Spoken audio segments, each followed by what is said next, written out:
a great place to work.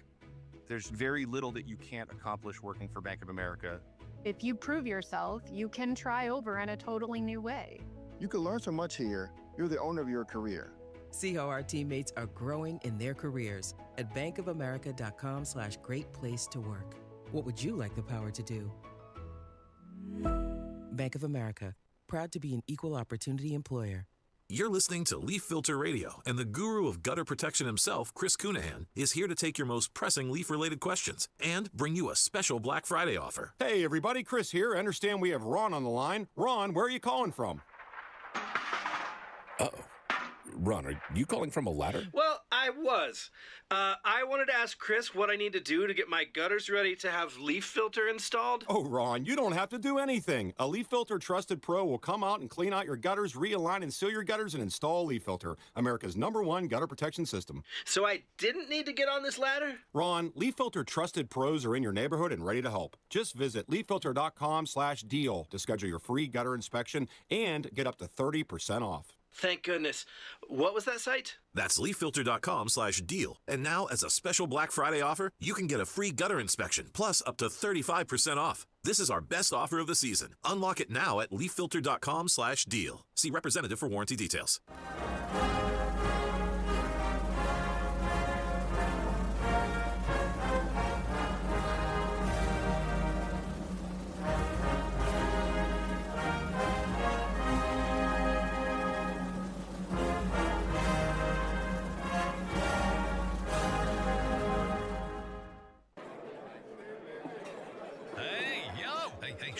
Calm down. The show is about to start. Reese on the Radio. Turn it up. Turn it up loud. Turn it up loud. It's like a dream come true. Turn on your radio. Reese is on the radio. Yo, let's get it. Due to the nature of this program, discretion does not exist. It's Reese on the Radio. Right now on WTIC News Talk 1080.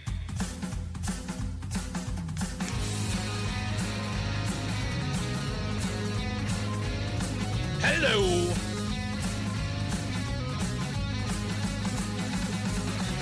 What's going on, all you scallywags, nutmeggers, and all of you across the fruited plain? Let's get to it. It's Reese on the Radio on WTIC News Talk 1080. Fired up, ready to go. Bunch of stuff to get into. We have a guest today and then a surprise guest tomorrow. Let me get into it now because it's 2 o'clock. I'm going to have to mention it throughout the show.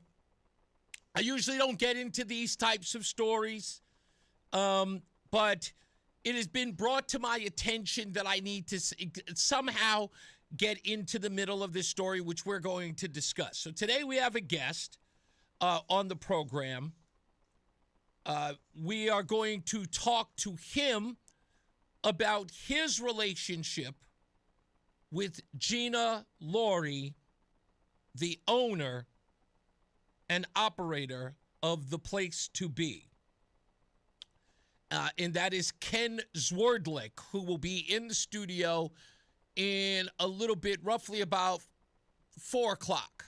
So in about a little less than 2 hours, he will be here in studio to talk about his run-in with Gina and the place to be, which led him to contact the police, which of course led to her arrest for unpaid equipment that he feels he'll never see and is asking to be returned so he can at least recoup something from that, I don't know, bounce check, whatever the case may be. Anyway, we'll get into that with Ken Zwerdlik. I was thinking about this and saying to myself, well, it's only right. If I talk to Ken, I give equal time. So I reached out and got Gina Laurie to agree to come in tomorrow, same time. so we can ask both of those individuals questions about them. And I feel a little bit about this, as a little back and forth between them, but they both agreed to come on. Again, Ken today, Gina tomorrow, and we'll get to the bottom of this. To be honest with you, I like the fact that Ken's coming in first and then Gina is coming in second, because then she can respond to what Ken says here. And I'll splice that up and I'll even play it for her. Said, hey, we had Ken here. Here's what he said. Would you like to address this? If she does not, that's her business. And we're not here to sort of try to break down or have a courtroom drama, as it were. We'll just give her an opportunity to state where her business is and to finally put the rumors and the innuendo to rest, if we can. But I want to give her an opportunity to do that. Dennis House did an interview with Gina Laurie over the weekend, and I kind of felt like Ken didn't really get equal time. He was a kind of sort of a misfit interview at the end of it. But I'm going to play that today so you could get a feel of why I had a problem with the Dennis House interview. And you'll hear it yourself. Something inexplicable happened during that interview, which I thought was bizarre. And you'll hear it yourself so that you get to understand where I'm going with all this and why I decided to do these two interviews. So we'll get to that in a little bit. I don't want to tease it any more than I already have. Now, because this is an important story, I'd like to go a little national today. I've covered a lot of Connecticut stuff. I take care of Connecticut issues all the time. I try very hard to not do what Eric Erickson does, and you've got, Brian Kilmeade throughout the day. I like to keep it local. But there are national stories that people here want to talk about. And there was some breaking news yesterday. Miranda Devine of the New York Post has a source who has details about the would-be assassin, the man who tried to kill President Donald Trump on July 13th of last year, Thomas Crooks. And some new details have come out about this young man that many people, for some odd reason, are ignoring. And I know that people have called it an inexplicable change in his ideology. A young man who appeared to be very pro-Trump. And then in 2020, during the pandemic, had a complete 180-degree out-of-phase turnaround against the man. And I was thinking about this. I couldn't stop thinking about it last night and thinking about it this morning.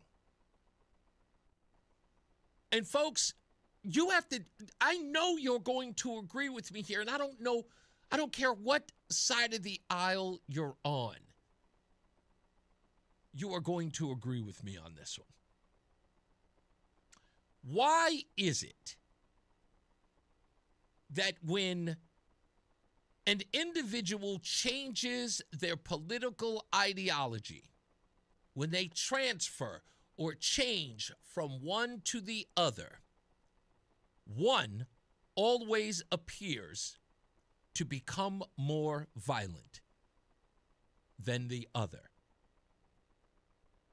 Now think about that, folks. I want you to consider what happened to people after the assassination of Charlie Kirk. The violence that people witnessed online, watching that young man gunned down, and the behavior of individuals who mocked it, made fun of it, screamed, "Your homie dead, son." They killed your homie, mocking it, making fun of it.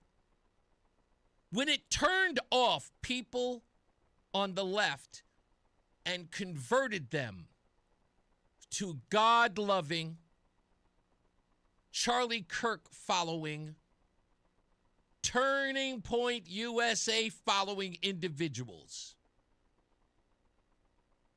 They did not go violently into that direction. They were turned off by the violence. They were turned off by the violent rhetoric and the mocking, the evil of it all. They all said, bridge too far, folks. All he was trying to do was have a conversation. And now he's made me want to investigate his way of life more. I can't believe I fell for the rhetoric of the left. I can't believe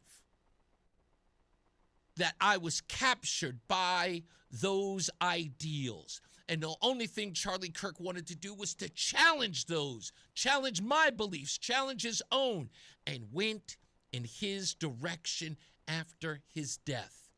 And they became more peaceful, more God-loving, more humankind-loving.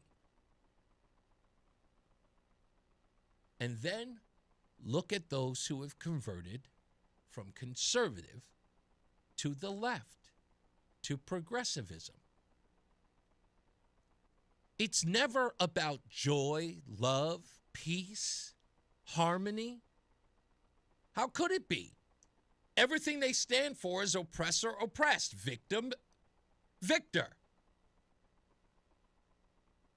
And that's what we recognize here in this Thomas Crooks affair. Everything about him turned to violence. Everything. Somebody show me where you were a conservative and you turned to liberalism or you turned to progressivism where you weren't angry and you weren't trying to shut people down. You weren't trying to cancel or destroy. We all know that happened, right? You know it did. Anyone who becomes a progressive is always about shutting people down, shutting people up, destroying them. These are acts of harm. Sure, they're not all physical. It's not like they all just wake up one morning and decide they want to punch a conservative in the face. But they're never talking about peace, love, and harmony, are they? Just tell me where. If I'm missing it, please, I'd love to hear it. Let's go through a couple of things here. Key revelations about Thomas Crook's online presence and personal interest. He joined some group called Deviant Art. He listed himself as a they, them. The article notes it's unclear if he identified as transgender. He's described as having an obsession with muscle mommies, muscular female bodybuilders, often paired with scrawny men. He repeatedly searched YouTube videos for female bodybuilders and shared related content. He became obsessed with violence and gore, posted and shared violent artwork on DeviantArt, including pieces depicting executions, shootings, one against a trans flag backdrop. Political ideology and his evolution, violently anti-Semitic and anti-immigrant comments calling for socialist Jews and Hispanic immigrants to be killed, threatened violence against Trump's critics and Democrats, hoping Democrats deserve to have their heads chopped off, calling for executions of members of the squad. He then had a switch in 2020, criticizing Trump as racist for being too slow on COVID lockdown measures. His views became increasingly nihilistic and anti-government, supported terrorism-style attacks on government buildings, politicians, and leaders, sneaking bombs into buildings or assassinations of officials. He quoted Mao Zedong Political power grows out of the barrel of a gun. He had assassination-like figures. He was celebrating them, like Jack Ruby, the Oklahoma City bombing, the Pulse nightclub shooting. Everything about him was violent, to the point where when he decided to act out, he went after the President of the United States,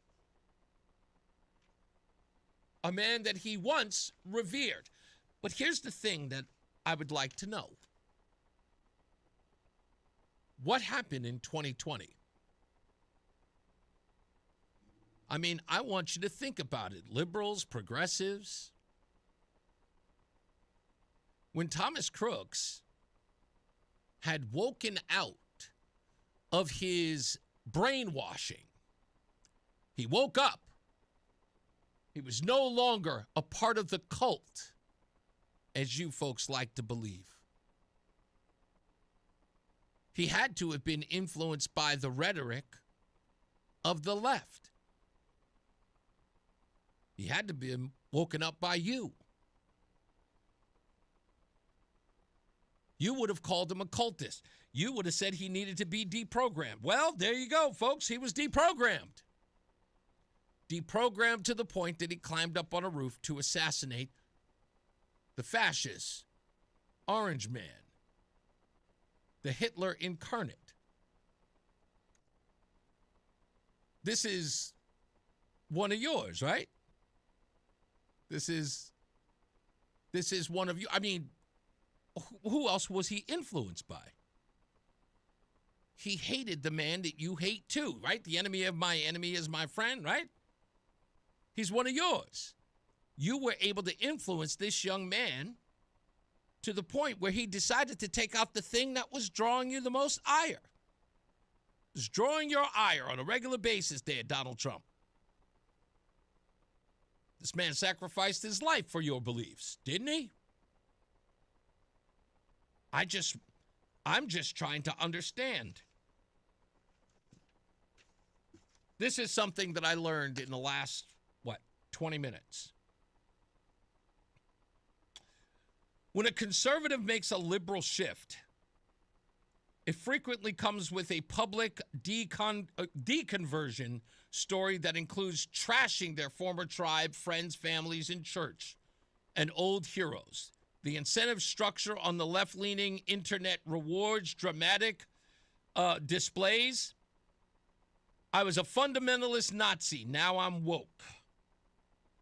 That's a very popular theme online when people convert from conservative to liberal. When liberals become conservative, this one's quieter. The ex-liberal often feels betrayed rather than enlightened. I gave these people everything, and they still call me a bigot. The vileness tends to be defensive, sarcastic, or cloaked in just asking questions. Right-leaning spaces don't usually reward long public confessions of I was a blue-haired social justice warrior, but Jesus or logic saved me. The same way, you just can't pat someone on the back and move on. In essence, when you convert, no one is telling you to do something vile or disgusting. They just thank you and go on about their way. It's interesting. We'll talk more about this when we get back. I know we got to take a break. I'm out of here. We'll be back. It's Reese on the Radio on NewsTalk 1080 WTIC. Ready to grow your business in 2026? Odyssey connects your brand to the customers that matter. On air, online, and on the go. With powerful radio, digital, and podcast platforms, we help you reach your audience everywhere they listen. From local radio to streaming to smart speakers. Your message gets heard. Don't just advertise. Amplify your results with Odyssey. Visit WTIC.com and select Advertise with Us to fill out a contact form. Advertise Advertise with your local Odyssey marketing team today. At Odyssey, we believe in creating a diverse and inclusive workforce. We also value the power of community and encourage local organizations to help us in referring qualified applicants to our stations. If you're a community organization interested in receiving our vacancy information, simply email equalemployment@odyssey.com. You'll be notified of all our open positions. That's equalemployment@odyssey.com. And for all our listeners, please visit odysseyinc.com/careers for a list of job openings at all Odyssey radio stations. Texting enrolls you in a recurring automated marketing text messages. Consent not required to purchase. Message and data rates may apply. The team's looking good this season. I think so. Man, I miss playing football. Being young with unlimited energy to burn. Ever since I turned 40, I just can't find that fire I used to have. Think it could be lower testosterone? What do you mean? All guys lose their edge when they turn 40. The body has less testosterone. That's why I take Nugenix Total T. I've heard about Nugenix. That really works? Since I started taking Nugenix, I'm lifting like when we played for Coach Carter. I feel more energized at work. It's even spiced up things between me and the missus. Are they still giving out complimentary bottles for people to try? Yep, send a text. It's that easy. Text EDGE to 42424 right now for your complimentary bottle of Nugenix Total T. It's the #1 selling testosterone boosting brand at GNC and Walmart. Do it now and they'll also send you a bottle of Nugenix Thermo X, their newest, most powerful fat burner ever, absolutely free. Text EDGE to 42424. That's EDGE to 42424. These statements have not been evaluated by the FDA. This product is not intended to diagnose, treat, cure, or prevent any disease. Hey, it's me, Morgan Cunningham, with a different kind of news and talk for you. It's my Spotlight Connecticut this Saturday afternoon at 2. I sit down with Connecticut's other newsmakers on WTIC News Talk 1080, WTIC.com, and on the free Odyssey, iHeart, and TuneIn apps. And now, a WTIC news update. 2:30, good afternoon. I'm John Silva, WTIC 1080 News. The House has voted to order the Justice Department to release the files on the late pedophile sex trafficker Jeffrey Epstein. President Trump reversed field and has said he would now sign the measure if it clears the Senate. Judge has approved Stanford-based Purdue Pharma's settlement of thousands of lawsuits surrounding the scourge of opioids. The owners, the Sackler family, must fork over $7 billion over the next decade and a half to fight the crisis that has led to hundreds of thousands of deaths in the U.S. over the last quarter century plus. Fire in Middletown. Crews called to battle the blaze this morning at a commercial building on Industrial Park Road. No word yet on a cause. President Trump is dismissing intelligence findings that Saudi Crown Prince Mohammed bin Salman likely had some culpability in the 2018 killing of Washington Post journalist Jamal Khashoggi. The comments coming as the president welcomed the leader of Saudi Arabia to the White House for the first time in 7 years. Connecticut Food Share has officially launched its Thanksgiving for All campaign as Governor Lamont donated some turkeys to the cause in Wallingford at the organization's headquarters there. They will distribute 40,000 holiday meals before next Thursday. L.A. County Sheriff's Department says it's investigating a new sexual battery allegation against disgraced hip-hop mogul Sean Diddy Combs, who is serving a 4-year prison sentence on prostitution-related convictions. WTIC News time is 2:31. Here's Bob with the forecast. It's going to remain dry and chilly this afternoon. Temperatures in the 40s. The northwest breeze about 10 to 15. That will become a calm wind tonight. Clouds increasing by then. Lows in the mid-20s to low 30s. Morning clouds Wednesday, giving way to sun from north to south during the day. Highs in the 40s again. Partly cloudy Wednesday night. Lows will be in the 20s. Thursday looks partly sunny. Highs between 45 and 50. Mostly cloudy Friday with a chance for a shower or two in the afternoon or evening. Highs in the low 50s. I'm meteorologist Bob Cox in the WTIC Weather Center. The WTIC 24-hour traffic network. Still that problem down in along the shoreline in Madison, southbound 95. Still backups between exit 63 and 59. Earlier crash involving a tractor trailer and a couple of other vehicles. That has one lane open. Around our listening area, it's road work in Waterbury on the westbound side of 84. A roving project between exits 17 and 11 in the left lane, looks like there. Down in Wallingford, 91 south between 15 and 14. Right lane repair work is taking place. And in East Hartford, 84 eastbound between exits 58 and 64. We got a couple of lanes out for repair work until about 3:30. Route 9 south in New Britain, 39 to 37A has the left lane closed.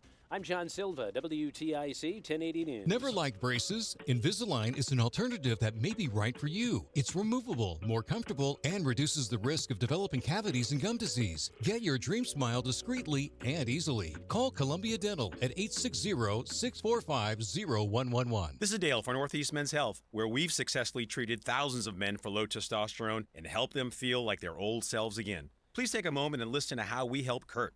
You're supposed to be on fire as a person. You're supposed to want to get things done. I started having anxiety out of the blue, low libido, brain fog, not feeling driven. Literally had to push myself every day to get up and get things done. I was driving and I heard Northeast Men's Health on the radio, and the first consult seemed reasonable, so I decided to give it a call and made an appointment. They found out I had low T, and after that it was like a light switch got turned on. I've been a patient at Northeast Men's Health for about 9 months now. Everything's gotten a lot better in my life.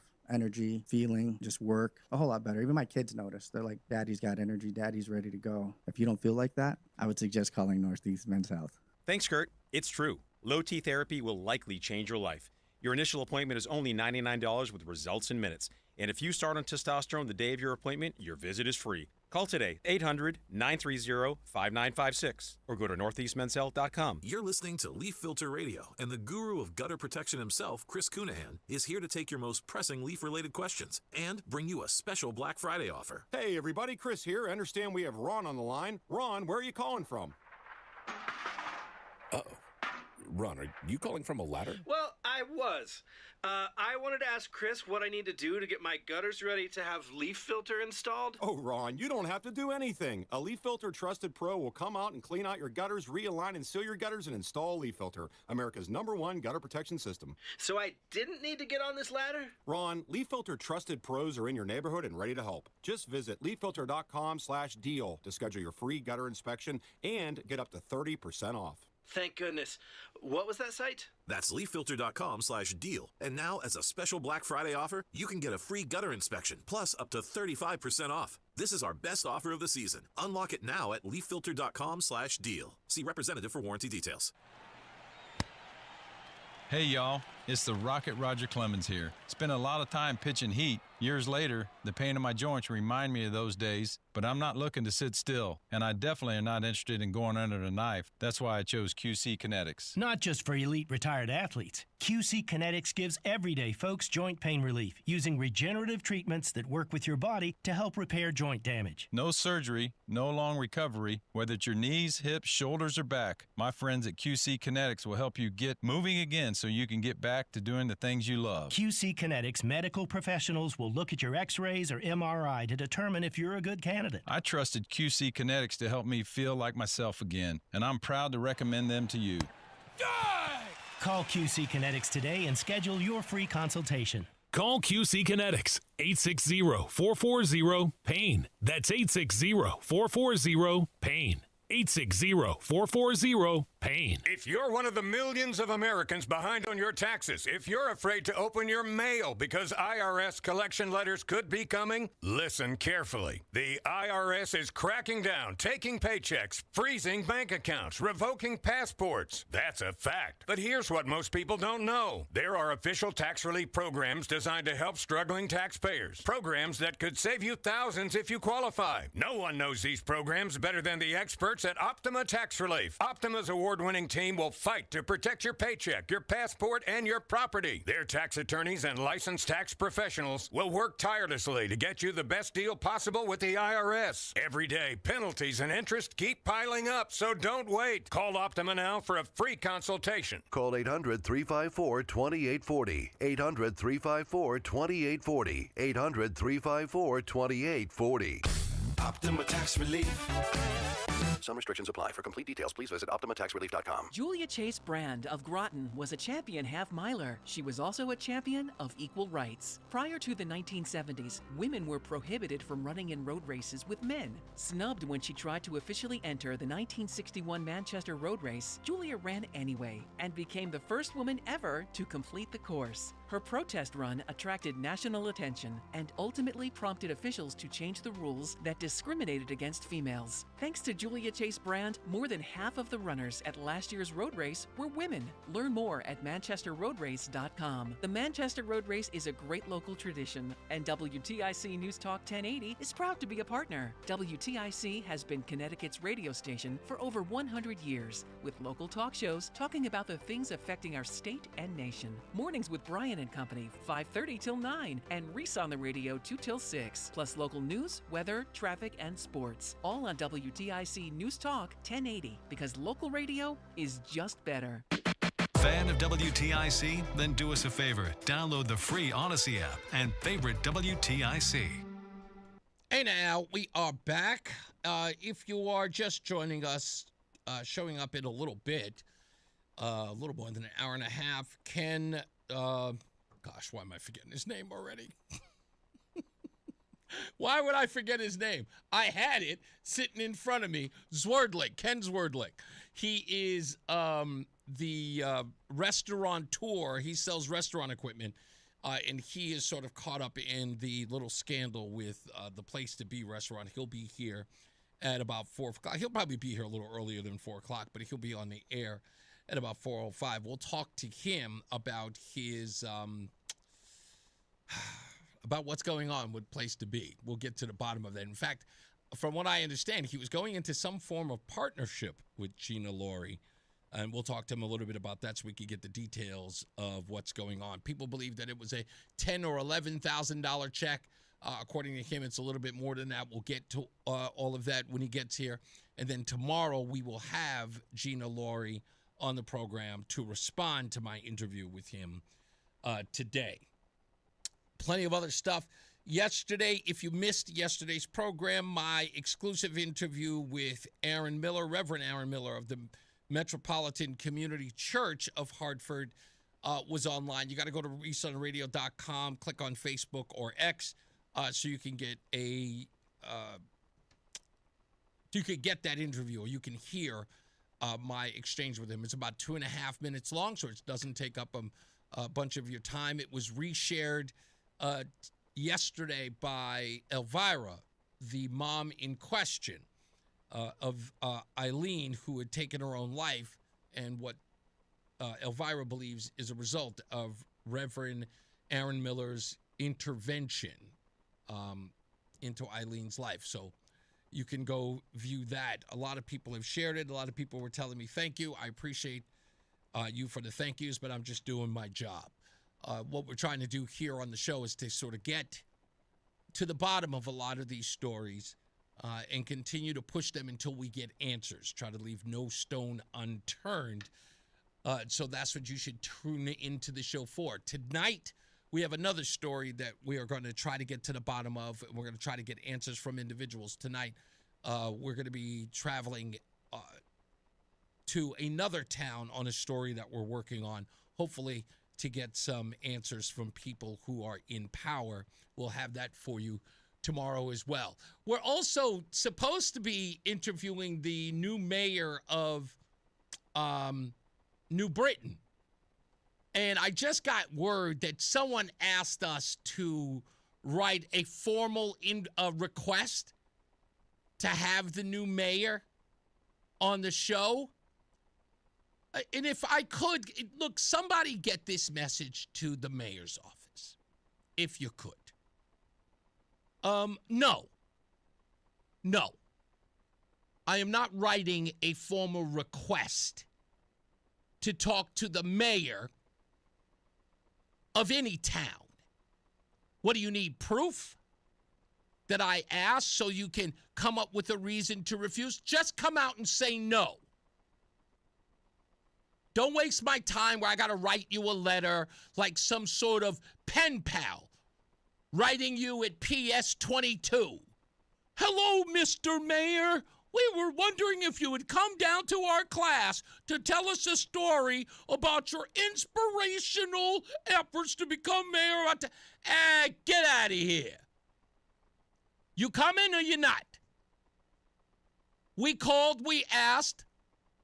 I sent my guy out to get in touch with you.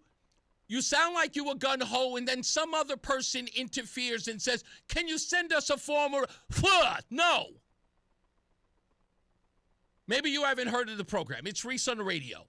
You want to come on? We'd love to have you in the studio. Come, sit down, talk to the people, tell them what you're going to do in their community. You don't want to come on? Fine. Just say you're not interested.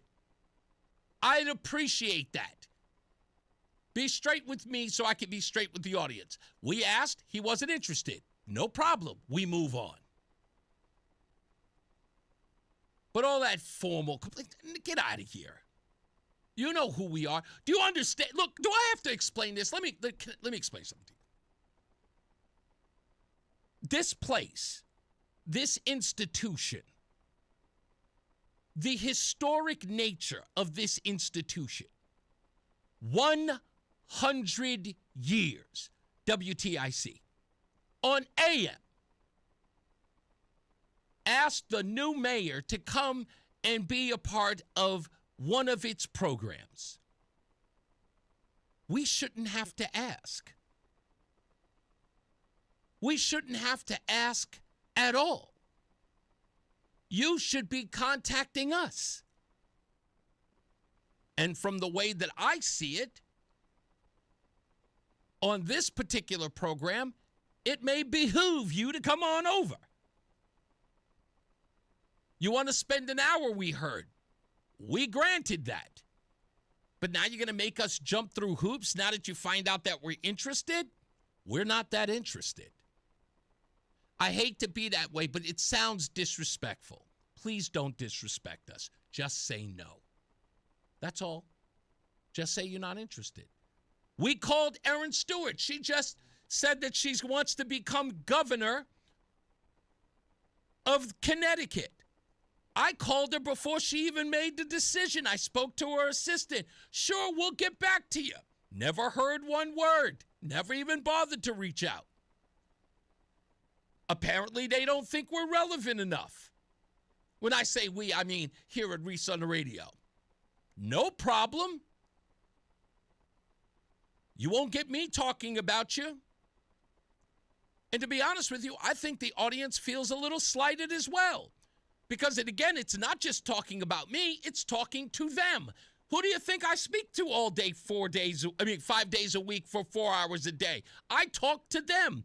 You coming on the program is your opportunity to talk to those people who make it their mission to listen to this program. Do you wish to reach them? I would assume as much. I have to call you and beg you, hey, come on the program to reach the audience that you so desperately need their votes? I shouldn't have to go through that. Where do you think this is? Perhaps that's the reason why people lose. Because they're not trying to grab every opportunity they can to reach folks. Same thing with Ben Proto. I don't have to rag on where he goes. It's not about that. I don't want to create any rifts. People are going to think I'm being arrogant here. I'm not trying to be. But with all due respect, Ben Proto, you know you need to be here. You got a lot of folks over here who don't think that you're doing the job that you're supposed to do.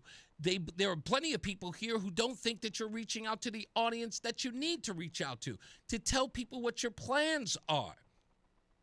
How 2026 is going to be different from the last election day. But you haven't made any effort to come up on there. Do you know, picking up the phone saying, hey, can we be on the show? No, I've got to call people. I got to get them to send you messages. What's that about? And if you don't like me, I don't care. I'm not here for you to like. It's not about me. It's about the audience that listens to this program. Why disrespect them? That part I don't get. I'll never get it. So what I would like you to do is think about it. Think about them. That's all. I mean, I think it makes sense to me. I don't know. Maybe I'm wrong. I don't know. Rob, what's up? Not much. Who's this, Reese? Hey, what's up, man? Not much. I saw you're on the radio. I just, to be honest with you, if I was a politician, I wouldn't want you too combative to talk with. You know what I'm saying? Say again? You're too combative to talk with. You think I'm too combative? If you're a politician and you're gonna sit down in front of you, you're gonna buckle them. You're gonna be too afraid. Listen, You know, this you're is gonna wait. ask Rob, listen to me. You're gonna ask tough questions. This I is think a you're doing blood good job. sport. You're afraid. Politics are a blood sport. They know this. I'm not like if they Yeah, can't. but they're intimidated. They're afraid. You think so? I think it's obvious. I don't know if they are. Yeah. Listen, I'll put it to this way: if let's take what you just said, Rob, as the gospel, right? And It's just an opinion. Just no, an opinion. and it is an opinion. But let's just for just for giggles, let's just say that you're 100% right. I want you, as a listener of this program and a constituent of one of those individuals, what would you think of said politician who was intimidated by Reese on the Radio coming in? What would you think of that politician? You have too much of a flamethrower to broadcast their message. Well, wait. But what would you think I'm of only kidding. You'd be stupid not to get on your show. Exactly. But what would gotta- you think of the politician who was intimidated to come on the program? Would you think that they were feckless and ineffective? Well, I think they want to hear the answers up front, your questions up front, so they could sit there and be like, hell change no. to that. Oh, hell no. That's never ever going to happen. But So you know then what? They're gonna. But you could play with them and just say, hey, but then modify, a question and follow up. What I want them to do is to be able to relax into the situation. Look, Exactly. I know that these people have never really had like someone ask them a tough question or even a follow-up, because politics around here are we'll set the stage in which we will perform. And I don't believe in that. But, hey, if they're afraid to come on, well, like I said, no big deal. It's no big deal to me. Do what you're going to do.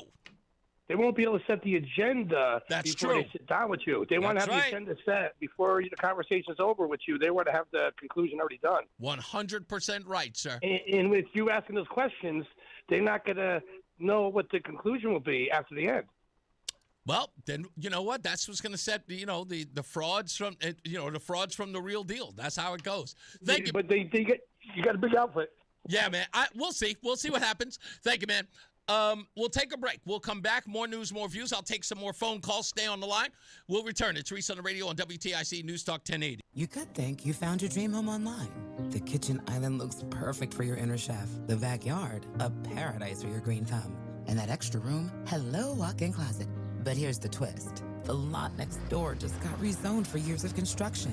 And this sound, yeah, you're going to be hearing a lot of that. Don't let your dream home turn into a nightmare. Work with the expertise and ethical training of a Realtor, here to guide and help protect you from the surprises you didn't see coming. Realtors are members of the National Association of Realtors, right by you.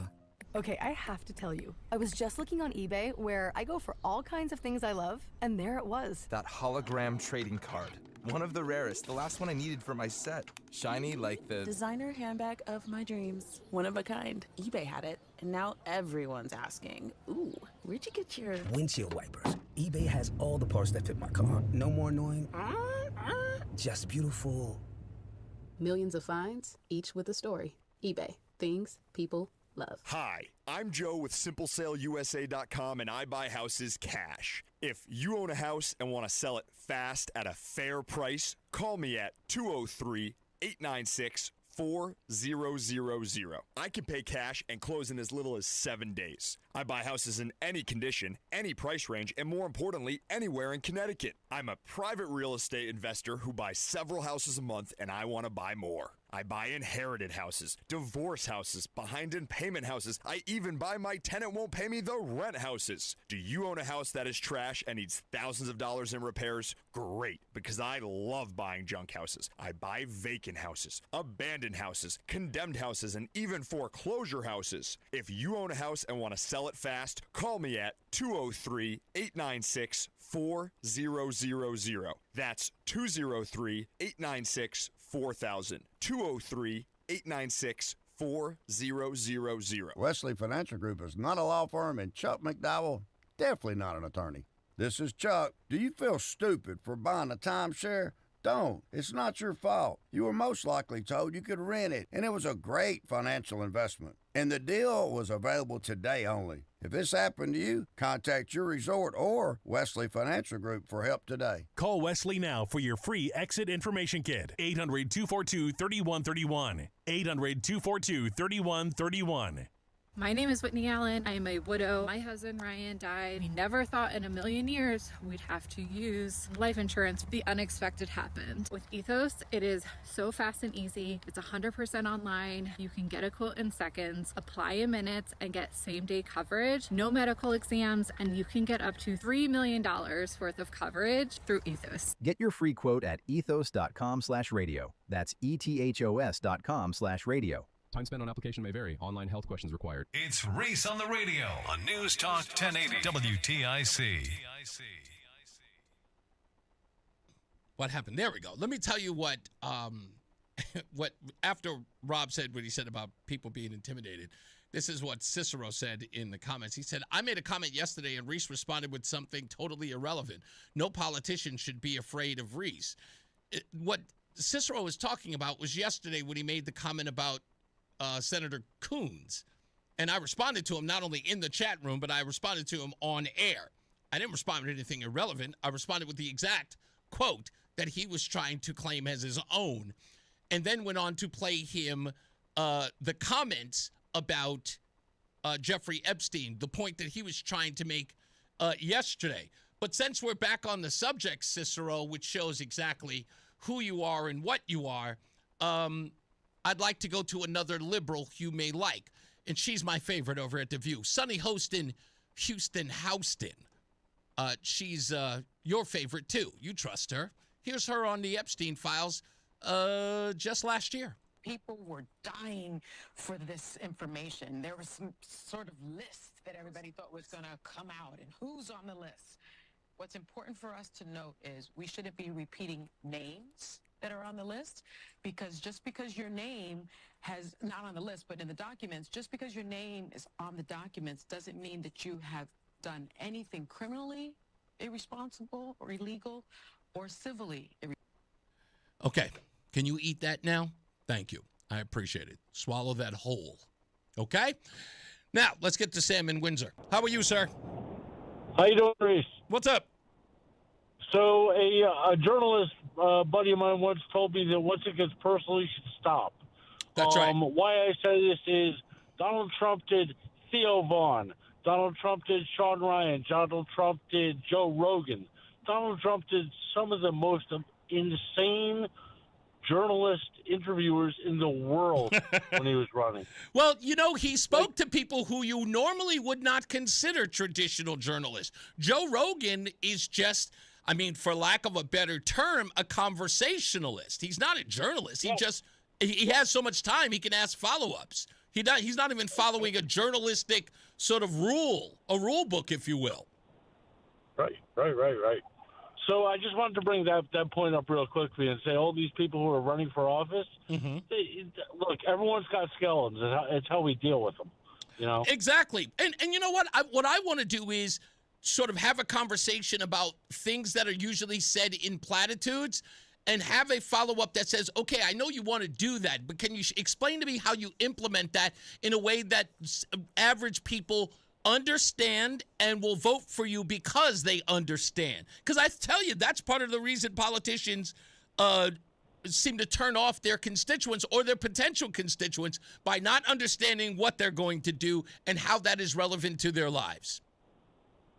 And that's why I love Reese on the Radio. Oh, man, Have thank a you. good day. You got it, buddy.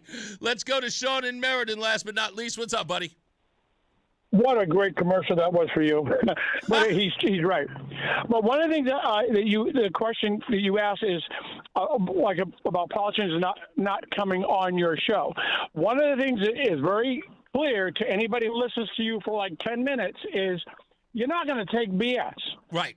And you're going to have to be, whoever calls, myself included, you need to be accountable for what you say. If you're going to say something outlandish, right, then there's going to be a follow-up. Where did you get that, or how do you understand? How do you come to that conclusion? And that's just if you're a politician with principles and convictions, Mm-hmm. That should allow you to go anywhere you want. That is probably why, in my opinion, Donald Trump went everywhere. Right. He went to construction sites. He went to New York City. He went to New Jersey. I mean, near a dock someplace, and people showed up. He was like, "Whatever you want to ask, here it is." Yeah, and you know what? Make your mind up. What's beautiful about that, Sean, is understanding when you're doing that interview, it's not about wrong answers. It's about answering them, because again, you can probably come up with something that you can't agree with or doesn't seem to make sense. It is your job to not just let the answer sit there. If it's a problem with that answer, you have to then follow up. Even though you've got 9 questions you want to get in, if he goes into an area that doesn't make sense or doesn't sort of pan out, like doesn't work itself out and you hear it, you may have to abandon those 9 core questions to get to the bottom of the answer that didn't sit right. And that's just the way journalism goes. And if you run out of time, you run out of time. But that's what you got to do. And to be flexible, exactly. as a person coming for the interview, that it's not going to be well, in Connecticut, it has been for a long time. I've been here for 40 years, okay? And you're new to Connecticut, but not like physically in Connecticut. Right. And a lot of people have not had to answer for anything they do. My representative in Meriden has not called me in 2.5 years. Wow. And I've called her to ask questions, just to ask questions. I'm not vulgar. I'm not cussing. I'm not threatening. I just want to know, why is this happening? Because it's costing me money. That's it. Same thing with Blumenthal and Murphy. They don't answer my question. Why? Because they get an algorithm that says, he's a Republican, we don't have to worry about him in Connecticut. Sean, I do have to take a break, but, buddy, thank you as always, man. I appreciate it. All right, let me get to the top of the hour. John Silva is waiting for me to get out of this segment so he can give you the news. We'll be back. It's Reese on the Radio on WTIC News Talk 1080. WTIC is celebrating 100 years on the air and 100 years of serving Connecticut. This is WTIC and WTIC FM HD2 Hartford, an Odyssey station. 3 o'clock, we have 45 degrees under partly sunny skies. We'll keep the partial sunshine for what's left of the afternoon. We'll have the forecast details coming up. A bill on the Epstein files is now headed to the Senate. More in this special report from CBS News. CBS News special report. A measure forcing the Justice Department to release the Epstein files just sailed through the House. In a 427-1 vote, the Epstein Files Transparency Act passed, sending the bill over to the Senate. President Trump had tried to stop the release of the files related to the convicted sex offender, but in an about-face pushed House Republicans to support the bill and signaled he would sign it. House Speaker Johnson says the bill will now need to be amended. So now we rely upon our partners in the other chamber to get that done. And they need to do that. CBS's Torian Small says the Speaker and Senate Majority Leader are concerned about the privacy of individuals. He says he doesn't believe this bill adequately protects their privacy and also innocent persons. Other people included in this investigation, the materials that would be released would be named, potentially making them targets. That's a key concern for both those two men. CBS News Special Report. I'm Stacey Lynn. Saudi Arabia's crown prince says his country will boost investment in the U.S. to $1 trillion. He made the announcement while visiting President Trump at the White House. Mr. President, today and tomorrow we're going to announce that we are going to increase that $600 billion to almost $1 trillion of investment, real investment and real opportunity by details in many areas. Two leaders had lunch and are holding meetings ahead of a black tie dinner in the Crown Prince's honor later this evening. State Senate Republicans and local governments are calling on regulators at Pura to reject the sale of Eversource-owned Aquarian Water to a regional nonprofit. The regulators will consider the $2.4 billion deal tomorrow. State Senator Heather Summers says the sale would mean a spike in water rates. Connecticut is not facing a gentle ripple effect of rate hikes. We are staring down a tsunami, a massive, crushing surge of costs that will overwhelm household budgets, drown small businesses, and the worst part is no one knows it's coming. Aquarian covers about 60 towns with 800,000 customers. State Attorney General William Tong, Democrat, opposes the sale as well. A spokesperson for Governor Lamont says the sale could adversely affect impact efforts to lower utility costs. He says the transaction deserves strict scrutiny. Former New Britain Mayor Erin Stewart has officially launched her campaign for the GOP gubernatorial nomination. Stewart recently completed a 12-year stint as mayor. In a campaign video on her social media platforms, Stewart said she's running because, quote, the clowns in Hartford are running the state into the ground. She'll face off against GOP State Senator Ryan Fazio of Greenwich. In a statement, Fazio said he welcomes Stewart getting into the race and looks forward to laying out his vision and having the electorate decide who's the better candidate for the nomination. A decision on Stamford-based OxyContin maker Purdue Pharma. A bankruptcy court judge has approved the settlement of thousands of lawsuits against Purdue Pharma, the maker of OxyContin. The deal requires members of the Sackler family who own the company to contribute up to $7 billion over time, some of it to victims of the opioid epidemic. Plus, they'll give up ownership of the business. Correspondent Steve Kathan. An NFL team mourned its late young defensive end in a pregame ceremony after his death by apparent suicide. Dallas Cowboys players bowed their heads during a moment of silence in honor of their late teammate Marshawn Kneeland before Monday night's game against the Las Vegas Raiders. Kneeland, a 24-year-old defensive end, was found dead on November 6th of an apparent suicide. Dallas coach Brian Schottenheimer. These past 11 days have been really tough, but I'm proud of those guys because just the way they played today, they played with Marshawn's play style. A photo of Kneeland was shown on the video boards at Allegiant Stadium, and the suicide hotline number 988 was posted. Monday's game, a 33-16 victory, was the first for the Cowboys since his death. Dallas QB Dak Prescott. After it was a celebration, I said it's been a tough week, and to be able to celebrate and to smile for a moment and to know that you went out there and you, like Shotty said, made Marshawn proud and honored him the right way. The team prepared a locker stall for Kneeland at the stadium, and his jersey was placed on a coat hanger. I'm Gethin Coolbaugh. WTIC News time is 3:04. From the WTIC 24-hour traffic network, we still have a couple of crashes along the shoreline in Madison. Southbound congestion on 95 southbound between exit 63 and 59. We had a earlier crash involving a tractor trailer and a couple of vehicles. Also over in Groton, northbound 95 between exits 89 and 88. Only one lane open there due to a crash involving a tanker. Let's check the WTIC Weather Center forecast. Temperatures will stay at or below historical average the rest of this week and probably into the weekend. Typical daytime high this part of November is right around 50 with an average low at 33. For the rest of this afternoon, partly cloudy with a chilly breeze and a high in the upper 40s. The breeze diminishing tonight, clear to partly cloudy, cold overnight with a low of 29. Tomorrow, mixture of clouds and sunshine, again chilly with a high of 48. Then becoming mostly cloudy tomorrow night, quite chilly with a low of 29. Mostly cloudy and chilly on Thursday, but likely dry with a high of 45 degrees. Not quite as chilly on Friday, mostly cloudy. There could be a couple of showers in the area. Friday's high temperature near 50.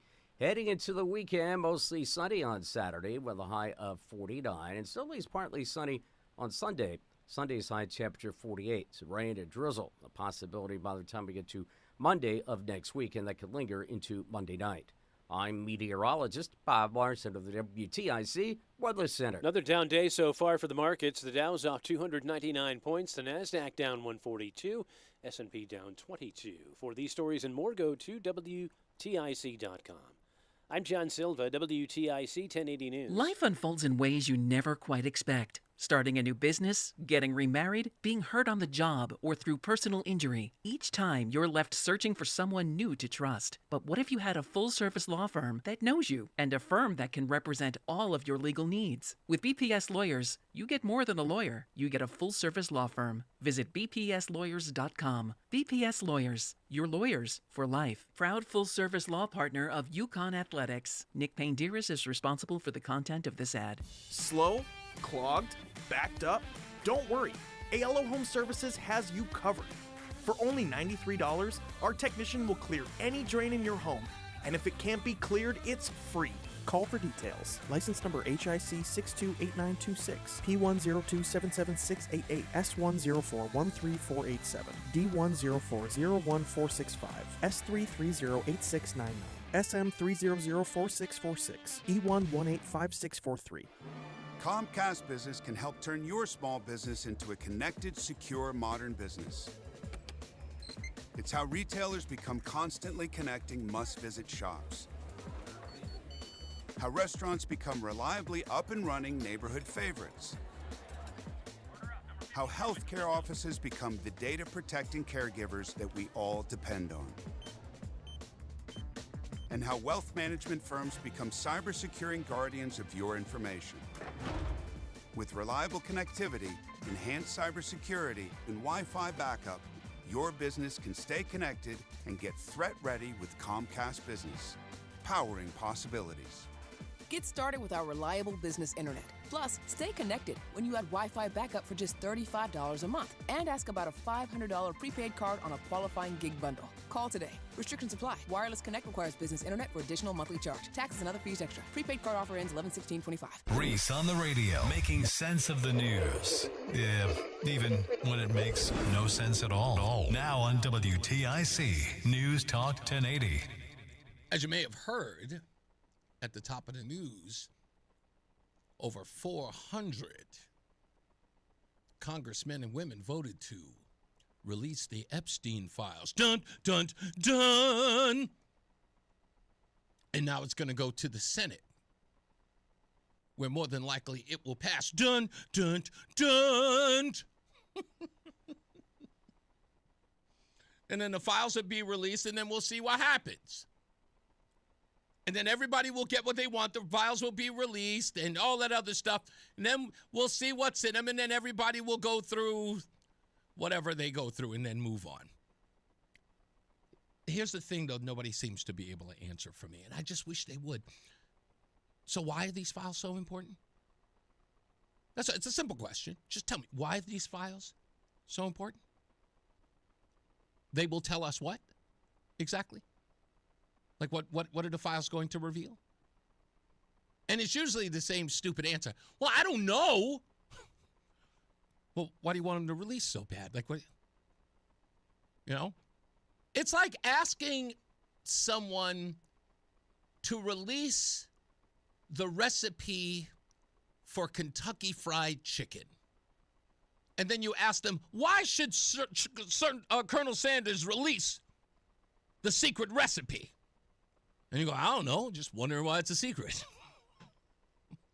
Yeah, I mean, but what benefit of having the secret recipe is it to you?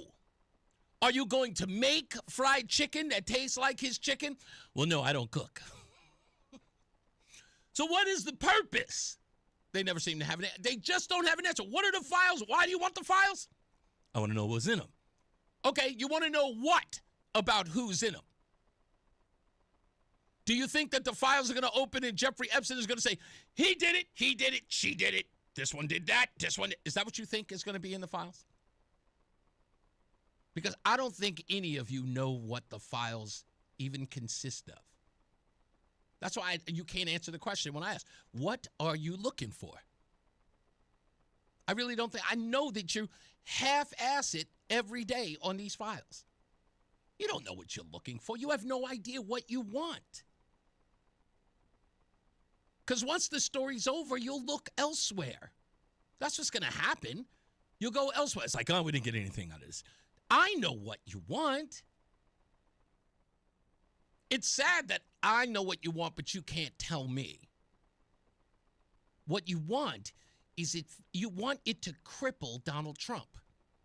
Just like you wanted Russia to destroy him. You were willing to believe everything about that.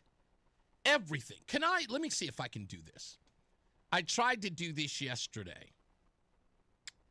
I think I can. So if I botch this in some way, bear with me.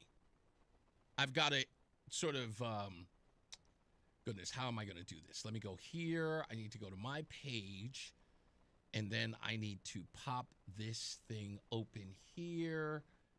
And here it is. Okay. So I put this up yesterday. You can find it on my X account.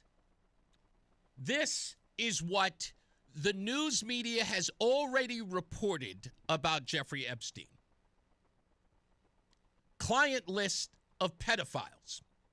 CNN, Fox News, and others hyped a 2024 unsealed document as a bombshell Epstein client list exposing elite wrongdoers that were merely mentions of associates in a defamation case with no new accusations on trafficking or any trafficking ties.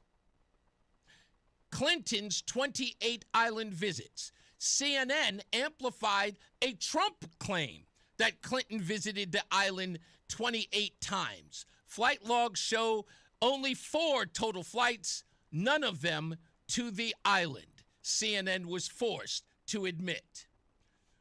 Ghislaine Maxwell's trial barred the press. Now think about this.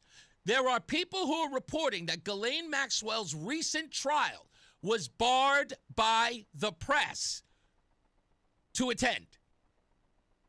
A Guardian and Associated Press report in 2021 said that Ghislaine Maxwell's trial was closed to the media and the public.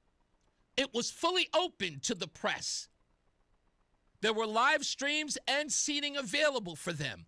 The press didn't show up. They didn't. This was still one of the biggest stories. Nobody showed up. They weren't interested. Or what about the Daily Beast this year, who said that Melania was introduced to Trump by Epstein? That turned out to be false. There was Oprah, who was accused to have gone to the island 11 times. Fox News reported that in 2024, saying that Oprah's plane visited Epstein's island 11 times. They linked it to her charity. No logs or evidence exist. Claims originated from unverified social media posts. Adam Schiff was alleged to have been to the island 78 times, according to MSNBC, currently MS Now. They were on the air discussing Representative Adam Schiff visiting the island. They said that was true per documents that they had obtained. Chief Justice Roberts was also alleged to have been with Ghislaine Maxwell. That was Fox News in 2021. They highlighted a photo of John Roberts embracing Ghislaine Maxwell. Turns out the photo was doctored. Originals show her with her agent, Jean-Luc Brunel. The face was swapped out. Obama has been linked to an Epstein boat with a girl. That came from Yahoo News in 2019. They shared a viral photo claiming that Barack Obama was boating with Epstein and a minor. It turned out it was Obama and George Clooney in Italy. Epstein was not present. Jimmy Kimmel named in unsealed files. ABC News in 2024. They had to cover claims from media appearances that Jimmy Kimmel appeared in the Epstein documents. His name is absent, and it was tied to a fabricated image. That's the network Jimmy Kimmel works for. Tom Hanks was affiliated, thanks to CNN in 2024. Washington Post, they had to fact check themselves, claiming that Obama was vacationing on the island. They even had a manipulated photo of Kamala Harris with Epstein, alleged to be with him in 2015. They had Biden posing with Epstein, NBC News in 2024. They had to debunk a claim that Joe Biden was with him. The media's never been right. Never been right on Epstein. But they're talking about it ad nauseum. They're the ones that you're believing. And every facet, from Fox News to CNN to MSNBC or MS Now, whatever you're calling them, every one of them have reported fake news. Every one of them. So all I'm asking you is, don't you at least feel a little bit duped? Don't you feel a little bit led astray? And I know it's your only access to information, so you're kind of in a battered wife relationship with the news media. It doesn't matter how much they lie to you, where else are you going to go? You forget it and you run back. The media lies to you. They get you in arguments with your friends and your family and online spats, and then you're duped. And you say, damn, I'm never trusting them again. But what else do you have? You have to go back. And they know it. They never apologize. Yes, they're just like the abusive spouse. Come on, baby, you know I love you. Yes, I lied to you. It's what I do. But come on back, huh?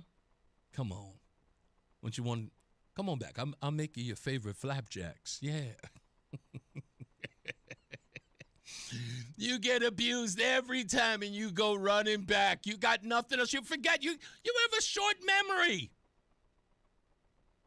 And they love to have you back. You want to know why? Because there's something exciting at the end.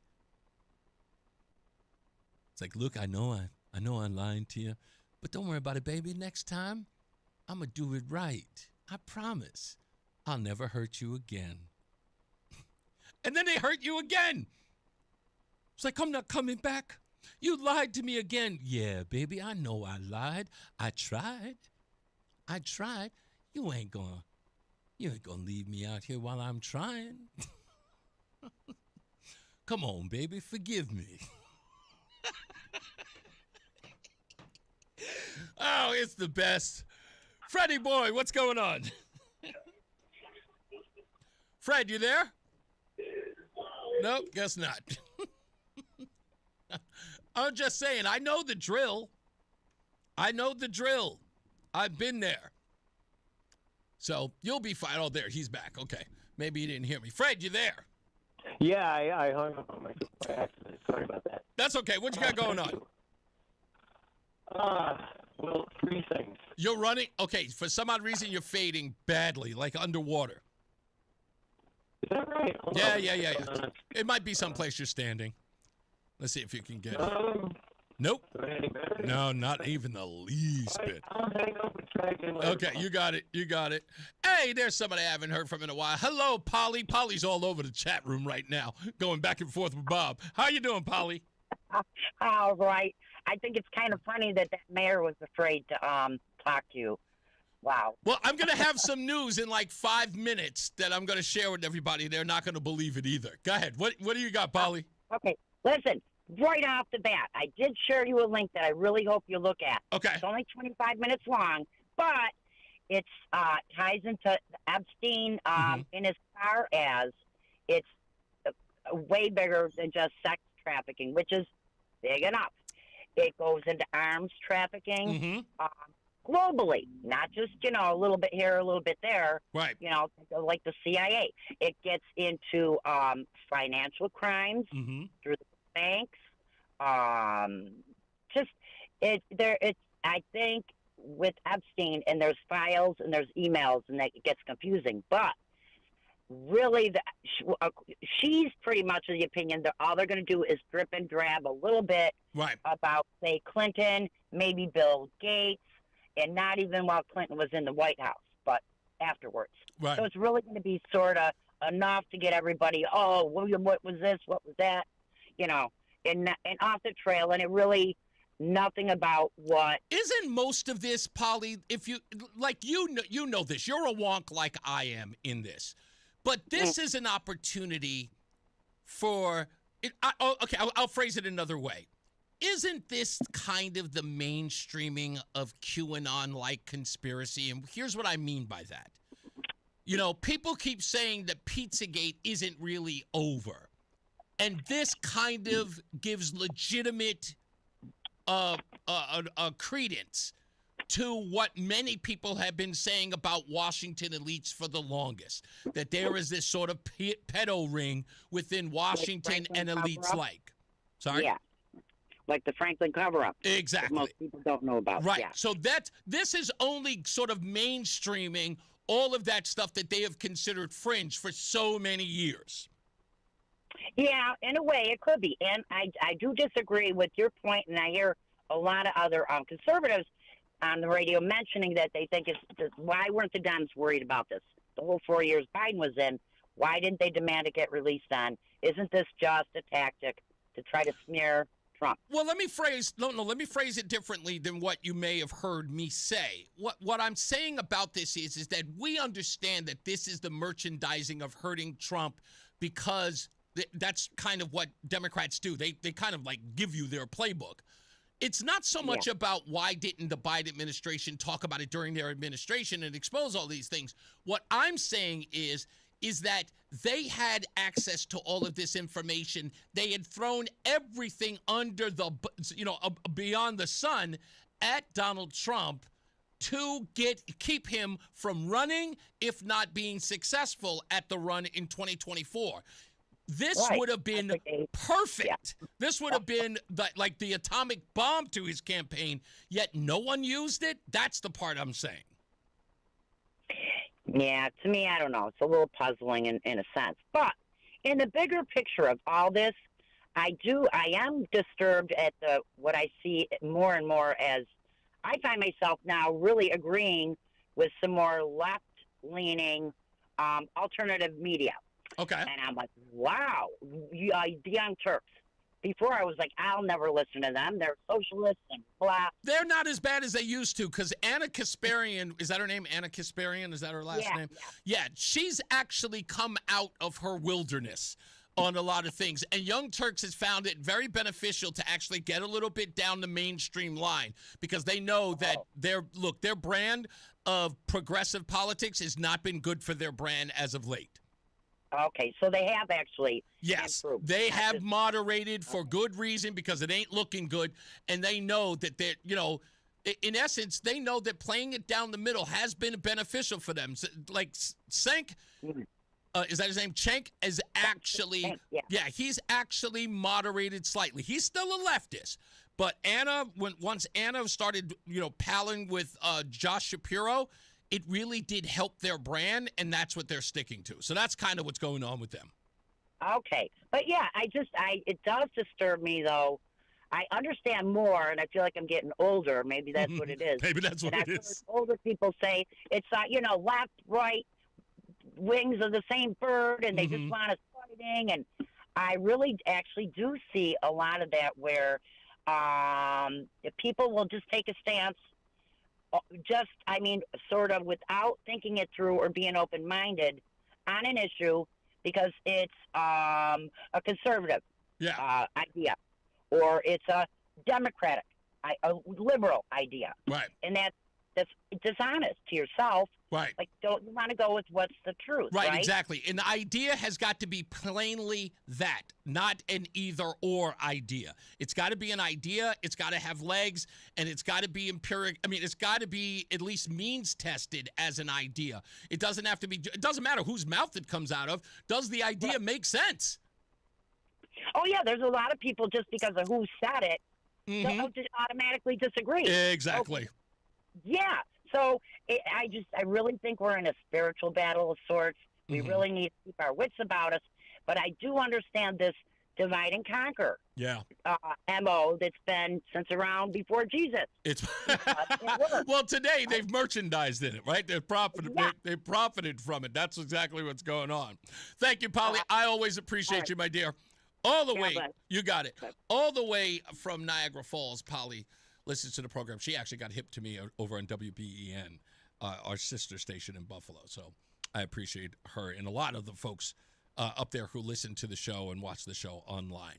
Okay, we'll take a break. We'll come back. More news, more views. Fred, don't sit on the phone for another 15 minutes. Call me back, with the regular hours, and I'll pick it back up. Get in a good space, and we'll get you back on the line. I don't want you to have to sit on hold for another 10, 15 minutes. Not like you're paying for it by the minute. Remember those days? Remember we used to pay for it by the minute on your cell phone? Woo, boy. That was awful. All right, we'll take a break. We'll come back. More news, more views. We're about a half an hour away from Ken coming on the program. We'll talk to him in a bit as well. Stand by. It's Reese on the Radio on WTIC News Talk 1080. Connecticut, it's time to shape what's next. Join entrepreneurs, business leaders, and changemakers for shaping Connecticut's future. November 19th at the Loading Dock in Stamford. Explore the bold ideas transforming our state in tech, bioscience, manufacturing, and beyond. Meet the people driving innovation and the movement changing how we think about Connecticut's future. The future isn't waiting, it's being built right here, right now. Join us at shapingctsfuture.com. There's a lot happening in Washington and in your local neighborhood. Follow WTIC News Talk 1080 on the Odyssey app to keep up with the latest. Hi, I'm Joe with SimpleSaleUSA.com, and I buy houses cash. If you own a house and want to sell it fast at a fair price, call me at 203-896-4000. I can pay cash and close in as little as 7 days. I buy houses in any condition, any price range, and more importantly, anywhere in Connecticut. I'm a private real estate investor who buys several houses a month, and I want to buy more. I buy inherited houses, divorce houses, behind in payment houses. I even buy my tenant won't pay me the rent houses. Do you own a house that is trash and needs thousands of dollars in repairs? Great, because I love buying junk houses. I buy vacant houses, abandoned houses, condemned houses, and even foreclosure houses. If you own a house and want to sell it fast, call me at 203-896-4000. That's 203-896-4000. 203-896-4000. I'm Ed Evans, CEO of Consumer Cellular. Ever wonder why Big Wireless wants you on an unlimited plan? They probably want you to cover the cost of those 20-somethings using all that data every month. But most people 50 and up like me only use 12 gigs or less. Don't get bamboozled by Big Wireless. Switch to Consumer Cellular. Our plans start at just $20, and we use the same towers as the big guys. Join the millions who choose something better, because if you're not using all that data, you're probably getting used. Call 1-888-FREEDOM, visit consumercellular.com/fax or a store near you. Plans include $5 credit for auto pay and e-billing. See site for additional facts. Are you tired of online threats? Then get an antivirus. It's the only online protection you will ever need. Disclaimer: an antivirus is just half protection online. It will not protect you from snoopers or encrypt your online traffic. So this Black Friday, get better online protection with NordVPN. NordVPN will encrypt your traffic, protect you from malware and phishing, and stop annoying ads. Get the NordVPN Black Friday deal with 73% off and enjoy 3 extra months. And now, a WTIC news update. 44 degrees at 3:30. I'm John Silva, WTIC 1080 News. Sunshine and some clouds for the rest of the afternoon. The forecast details coming up. The House has voted overwhelmingly to pass a bill to force the Justice Department to publicly release its files on convicted sex offender Jeffrey Epstein. The measure now advances to the Senate. President Trump has said he will sign it if it passes the upper chamber. Bankruptcy court judge has approved the settlement of thousands of lawsuits against Stanford-based Purdue Pharma, the maker of OxyContin. The deal approved today requires members of the Sackler family who own the company to contribute up to $7 billion over time, plus give up ownership of the business. President Trump welcoming Crown Prince Mohammed bin Salman to the White House. The de facto ruler of Saudi Arabia arrived this morning, his first White House visit since the 2018 killing of Washington Post journalist Jamal Khashoggi by Saudi agents. Man's under arrest after West Hartford police say he took off when police attempted a motor vehicle stop and wound up causing a crash. Officers say around 5:30 Monday evening they attempted to stop the car driven by Julio Colon for motor vehicle infractions. The 27-year-old, they say, entered 84 near exit 43, got off the highway, was later spotted in various areas around town before crashing into another vehicle at Kane and Prospect Streets. Aaron Stewart, now officially a candidate for governor of Connecticut. The former Republican New Britain mayor released a video on her campaign social media platforms today. She has a formal announcement set for Thursday at New Britain Stadium. And state Senate Republican leaders and advocates joined forces at the state capitol today, amplifying concerns about the proposed acquisition of Aquarian Water Company by the Regional Water Authority, saying it would drive up rates. WTIC News Time 3:32. Here's the forecast. Breezy the remainder of this afternoon, partly cloudy with a high of 48 degrees. Clear to partly cloudy tonight, cold overnight with a low of 29. Another chilly day coming up tomorrow. Mixture of clouds and sunshine with a high of 48. Tomorrow night, turning mostly cloudy, low 29. Thursday, considerable cloudiness and chilly with an afternoon high of 45. Some showers are possible during the day Friday. This is meteorologist Bob Larson in the WTIC Weather Center. Dow down 400 points, NASDAQ down 186, S&P's off 35. I'm John Silva, WTIC 1080 News. At Skechers, comfort is a technology. That's right. You don't just make a shoe and hope it comes out comfortable. It takes research, innovations, compounds, engineering, and so much more to feel so comfortable you'd swear you're wearing pillows on your feet. We have features like Skechers Air-Cooled Memory Foam and fits like Relax Fit, Stretch Fit, Wide Fit, Arch Fit, and so many more to make the shoe feel like it was custom-made just for your foot. Plus, we have hands-free Skechers Slip-ins technology. Just step in and go. Find yours at a Skechers store, Skechers.com, or wherever comfortable footwear is sold. At Bank of America, we asked our teammates, what makes this company a great place to work? There's very little that you can't accomplish working for Bank of America. If you prove yourself, you can try over in a totally new way. You can learn so much here. You're the owner of your career. See how our teammates are growing in their careers at bankofamerica.com/great place to work. What would you like the power to do? Bank of America, proud to be an equal opportunity employer. Eggland's Best, the only eggs with more fresh and delicious taste, plus superior nutrition, available in so many delicious varieties. Classic, cage-free, organic, free-range, and pasture-raised. Eggland's Best. Better taste, better nutrition, better eggs. I'm elder law attorney Haley O'Lear. Our greatest reward is happy clients telling us that they're very thankful for our help. Hi, I'm Kate from Farmington. My husband had a stroke a year ago. I worked with a wonderful team of people that helped me rewrite my will and navigate the Medicaid application. They even came to our home to meet us, understand our needs, and connect us with a healthcare agency. Find out more at AlairElderLaw.com. That's ALLAIRE. Hey everyone, I'm Josh Radner, and I am so excited to tell you about How We Made Your Mother, a rewatch podcast looking back at How I Met Your Mother. And I'm here with Craig Thomas, who co-created the show along with Carter Bays. Hi, Craig. Hey, Josh. Somehow it has been 20 years since the show premiered. I'm going to check the math on that. 10 years since it went off the air, and we thought that made this a perfect time to look back, see what the hell we did, and why the show still seems to resonate with fans around the world today. Follow and listen to How We Made Your Mother wherever you get your podcast. More than a few of our patients have talked to me about their first time, but it's not the first time you're probably thinking about. It's the first time that erectile dysfunction ruined the moment. This is Dale for Northeast Men's Health. And if you're over 50, it's likely that you've had that first time yourself. But the good news is that if you're like most men, that first time can be the last time that ED impacts your sex life. At Northeast Men's Health, we're experts in treating ED. We've treated tens of thousands of men using protocols with success rates well over 90%. And those treatments, in most cases, have made sex great again for both them and their partners. You could even find that you're performing like you haven't in years. So if ED has been affecting your intimacy, it's time to make the last time that happens the last time that happens. For just $99, you'll receive blood work, a medical consult, and if medically advised, a test dose. And if that test dose doesn't work in the office, your visit is free. Call 800-930-5956. That's 800-930-5956 or go to northeastmenshealth.com. We have 6 offices across the Northeast to serve you. Northeast Men's Health, a Promedic restorative health practice. Do you owe $10,000 or more to the IRS like Mark? I've been doing home remodeling for 30 plus years, but the economy crashed. I wound up losing my home, losing my job, and on top of that, owing the IRS a ton of money. I owed the IRS $114,000. It really, truly was the worst part of my life. Then Mark found tax relief advocates. On News Radio, I heard about TRA, and I thought, what's the worst that could happen? So I picked up the phone and I called them. When it was all said and done, TRA settled my $114,000 debt for $100, and I'm telling you, I was ecstatic. Could not believe it.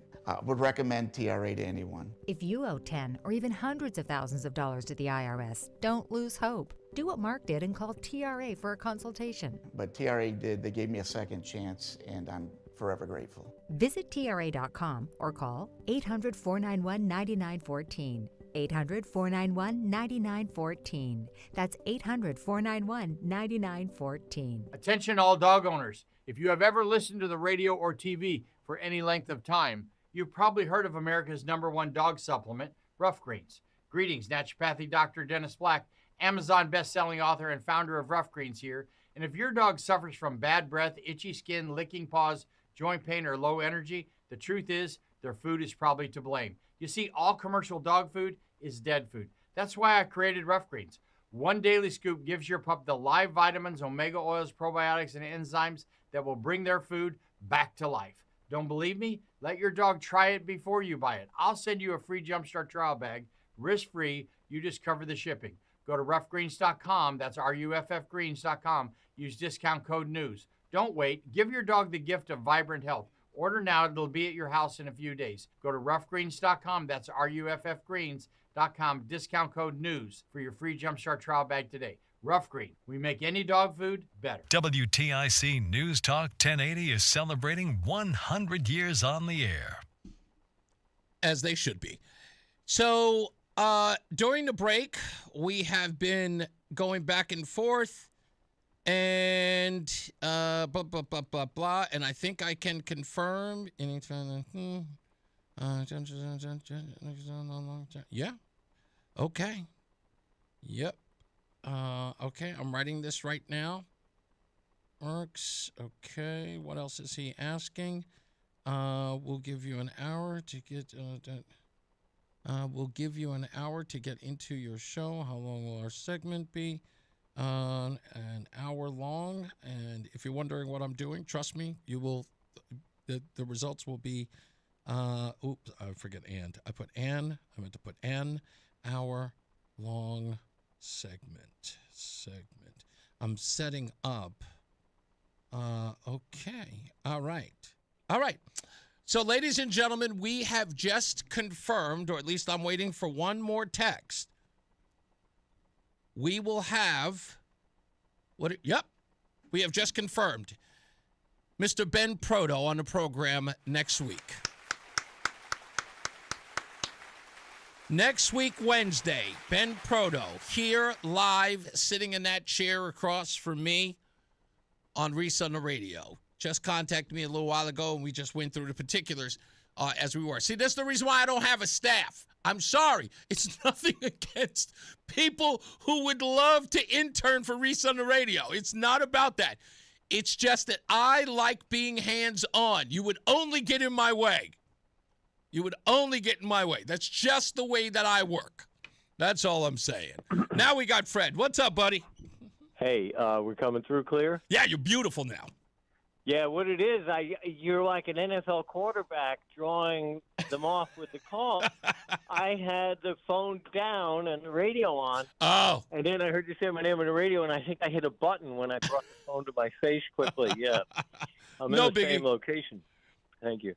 So you said something that rang a bell. Okay. You were responding to an email, just doing my job. And then I would put ma'am after it. I see you saying that 100 times a day when people criticize you, you're cruel, just doing my job. Or when they praise you. Yeah, just doing my job. Doing my job. And just one more detail. What is your job? You don't necessarily know because you're probably walking by face, not sight half the time. You know, it's so weird, Fred. Every time I think I know what my job is, it almost gets redefined for me every day. Yeah. It's weird. It does. And like every day I walk into it and I say to when I walked into this show, when I first started filling in like regularly, when Todd was out on his medical leave and I knew I had to be here 5 days a week, I kept having this conversation with Roseanne and I'm going, like, I keep asking myself, like, should I make this show my own or should I just keep doing it as a fill-in? Or how do I frame my show? Should I do it a certain way? And she just said, just do what you feel. But I will give you credit for something that I discussed with Roseanne after you said it.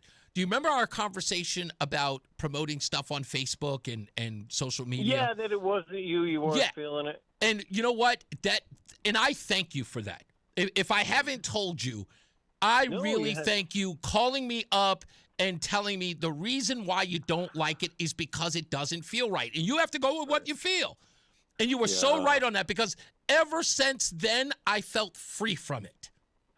I could feel your pain as you were doing it. And the onerous work that it was to you. Yeah, you don't have knockout power. And you know what? But I will tell you this. Here's the interesting part about that. Because of our discussion, Fred, that I stopped, like, hankering on it, like hammering my brain about it, it's actually been successful. The video clips went from, and I would get like a couple hundred in the beginning. I would get like 500 hits on a clip, which for me would be like, wow, AM radio show? Not too bad. I saw what my competitors were getting on their social media, and I was going, hell, I'm doing far better. All of a sudden, out of nowhere, I started seeing 2,000, 3,000. So the John Larson clip is up to 7,000. And I'm going, how in the hell? Like, I'm going, I didn't have to stress. It came on its own, and I just did what came naturally, and I ended up being satisfied. Man's gift make his way for him. Yeah. And then just bringing it up to the minute about like that was just bringing it the way you did that. It's not you. It's a WTI freaking C. Deleted 100 years. No, you should be knocking it. I shouldn't have to ask you in the first place. Right. And then to have to like resubmit. Yeah. So their declination to be interviewed is their interview. That's all we have to know about them. That's it. And closing, just doing my job, ma'am. And closing with this, and I'm going to keep it tight, just the beginning of a poem. It's, I have to do it. I'm compelled. I'm doing my job. Okay, I spat this with Tom Shattuck, but I don't think you've heard it before.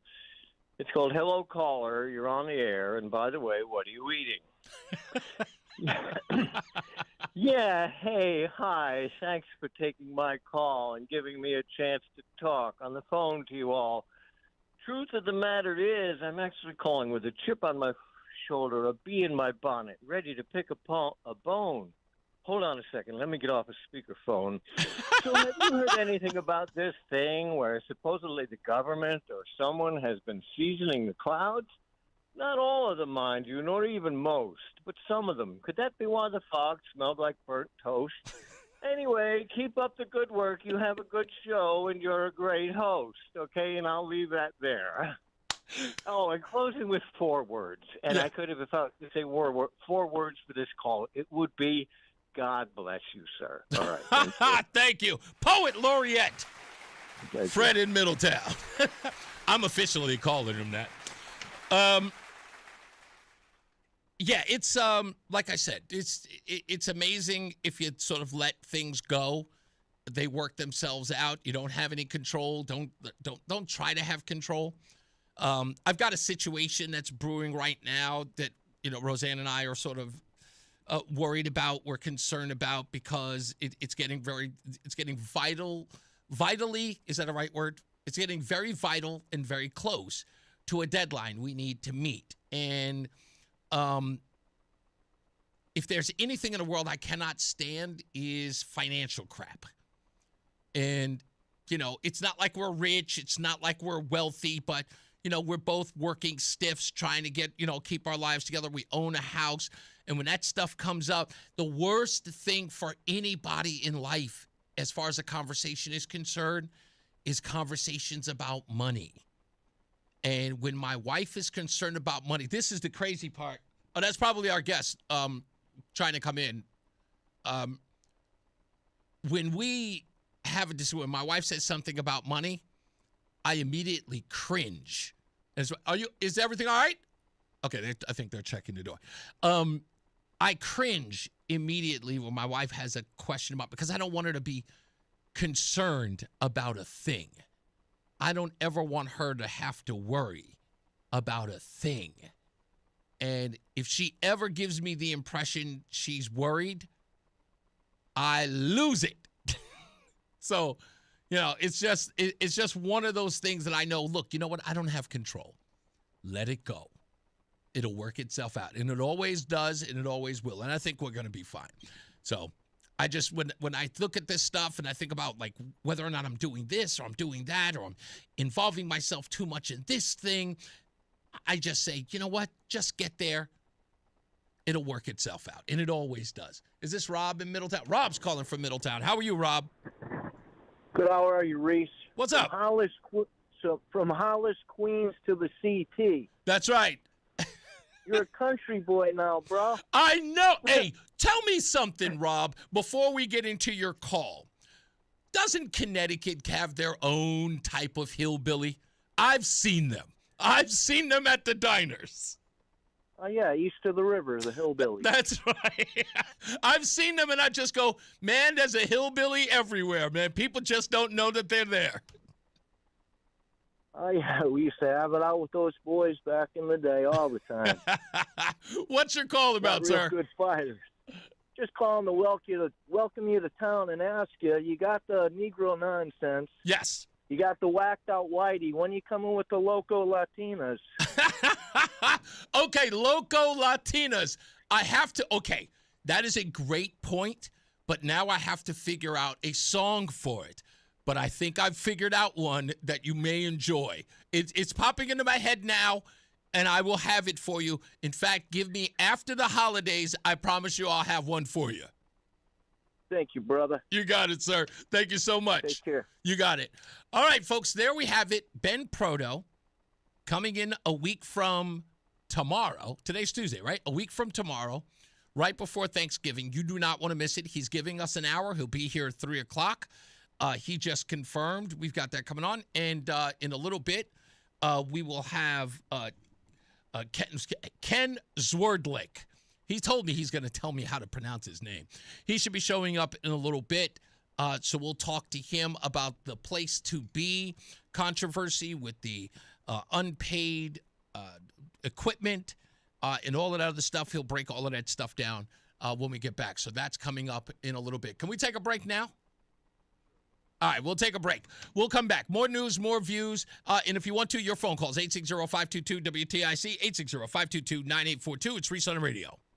Time now for today's Spotlight on Tech. The race is on to make humanoid robots for work and home, and Figure AI is at the forefront, introducing its third-generation Figure 03 robot, which is designed to perform human-like tasks such as folding the laundry or filling the dishwasher. Figure 03 is 5 feet 6 inches tall. The robot comes with fully articulated hands that are equipped with cameras and runs for 5 hours when fully charged. I'm Jason Brooks.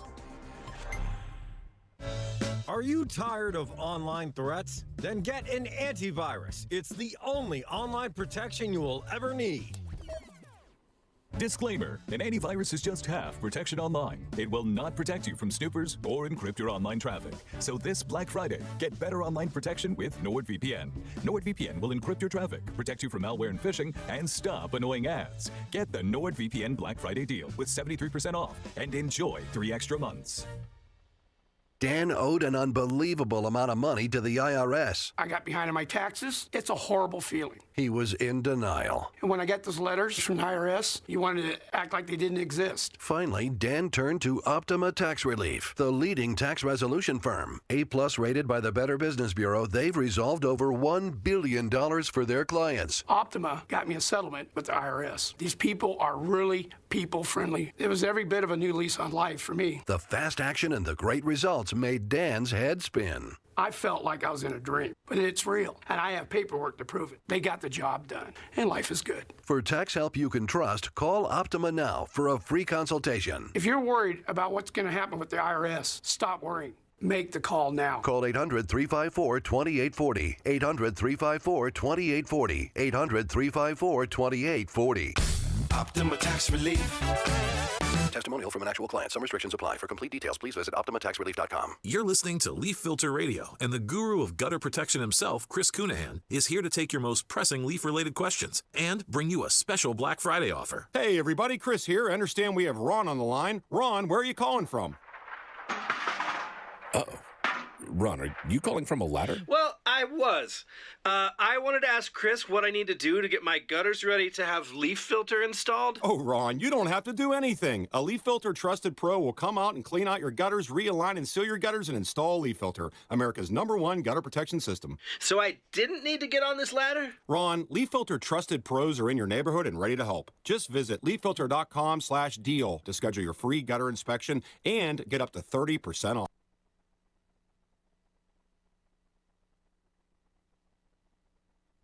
Offer, you can get a free gutter inspection plus up to 35% off. This is our best offer of the season. Unlock it now at leaffilter.com/deal. See representative for warranty details. It's Reese on the Radio on NewsTalk 1080 WTIC.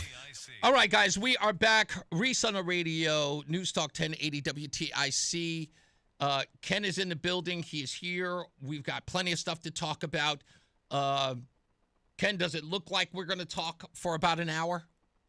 Does it look like that? An hour? Yeah. Do you think we'll talk that long? Or do you think that we'll be able to fill us in 20 minutes? It's up to you. Okay, good. No, it's okay, because there might be a lot of stuff that we need to get into. I know you were listening. You do know that Gina's coming on the program tomorrow. I do. Okay, you do? Okay. Now, everything that we discussed today, I am going to throw that at her. I'm going to splice it up. I'll play whatever that is. If she's heard it, whatever it is, we'll have that conversation with her after the fact. So at least you know, and she knows that, in essence, you guys are responding to each other in this case. I was hoping she was on first, but that's okay. No. I think, well, yes, that's true, because then you can sort of counter all of those claims.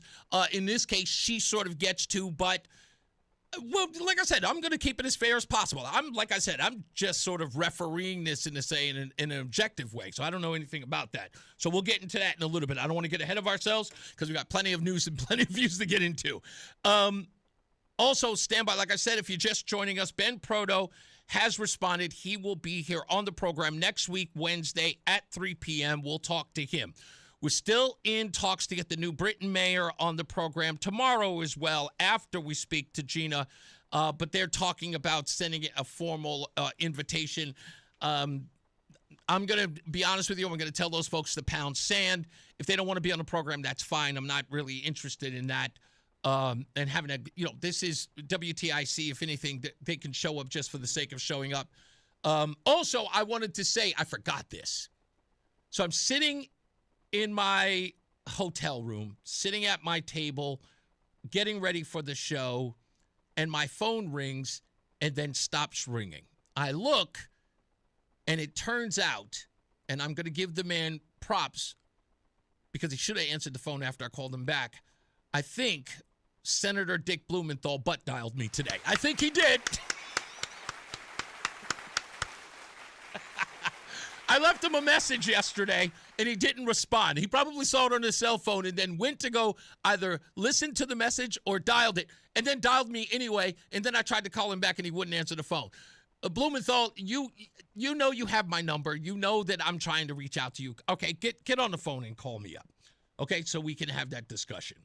The one that you're, for some odd reason, avoiding. We'll get to the bottom of that. Also, after we speak to Ken, it turns out that there is a scandal going on. I saw this story in the Connecticut Mirror. That there are people who are getting their cars towed. And the tow company is selling the car at about $1,500 a piece. Some of the cars that have been stolen have been things like BMWs, Jaguars, Land Rovers. Now, they're older models, like 2010, 2011. Some of the Blue Book value on these cars are anywhere around $15,000 to $11,000, sometimes $20,000. But the individual who had it towed away cannot afford the towing fees. So after a certain amount of time, and in the case, according to the special report, 14 days, that tow company is then selling the vehicles for a paltry $1,500. In one case, they sold the car for about $1,400. Now, I'm going to ask the question later on. Is what they're doing shady? Or is that just the cost of doing business and parking around Hartford? I believe there's something else going on here. And I think people are being targeted, but we'll get into that later on in the program, so stand by for that. Okay, so we got a bunch of news, a bunch of views. Also, a historically black college and university is under the gun. This is the University of Maryland Eastern Shore. They have been lying about their enrollment. They have been lying about the money that they've received. They actually fired some people because they were whistleblowers. And we also found out that their graduation rate is, 17% at a historically black college. And they have received millions of dollars that have been sort of embezzled and swindled, and it's all over the place. So stand by for that. We'll get into it in a minute. And, of course, Ken Zwerdlik is here. We'll talk to him about his dealings with the Place to Be restaurant. So stand by. More news, more views than you can shake a stick at. Let's get our first check of weather and traffic. Mark Christopher is in the BPS Traffic Center. How we doing, Mark? Reese, doing real well. Hope you are too. Good afternoon, everyone. If you're heading into Hartford right now, you're going to see some slow traffic banks at 36 Park Avenue. And then again, you'll see some slow traffic as you move down from exit 33 down to 32 A&B in Hartford. On the southbound side of 91 in Meriden, a little tight 19 down to 17. Northbound 91 moving well, Cromwell.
deals are done. Discounts hitting harder than Ma's chili. Dang.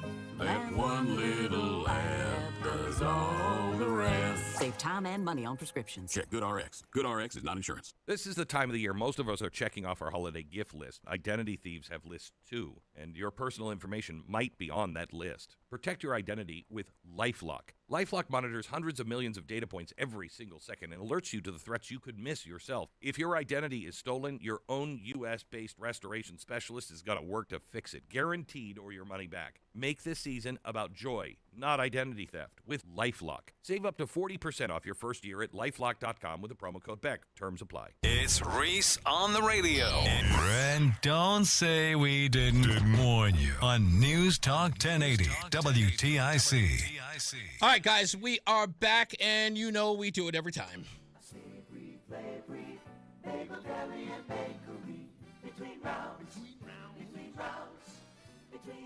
Congratulations goes to Mr. Tom M. Yeah, Tom M. in Waterbury.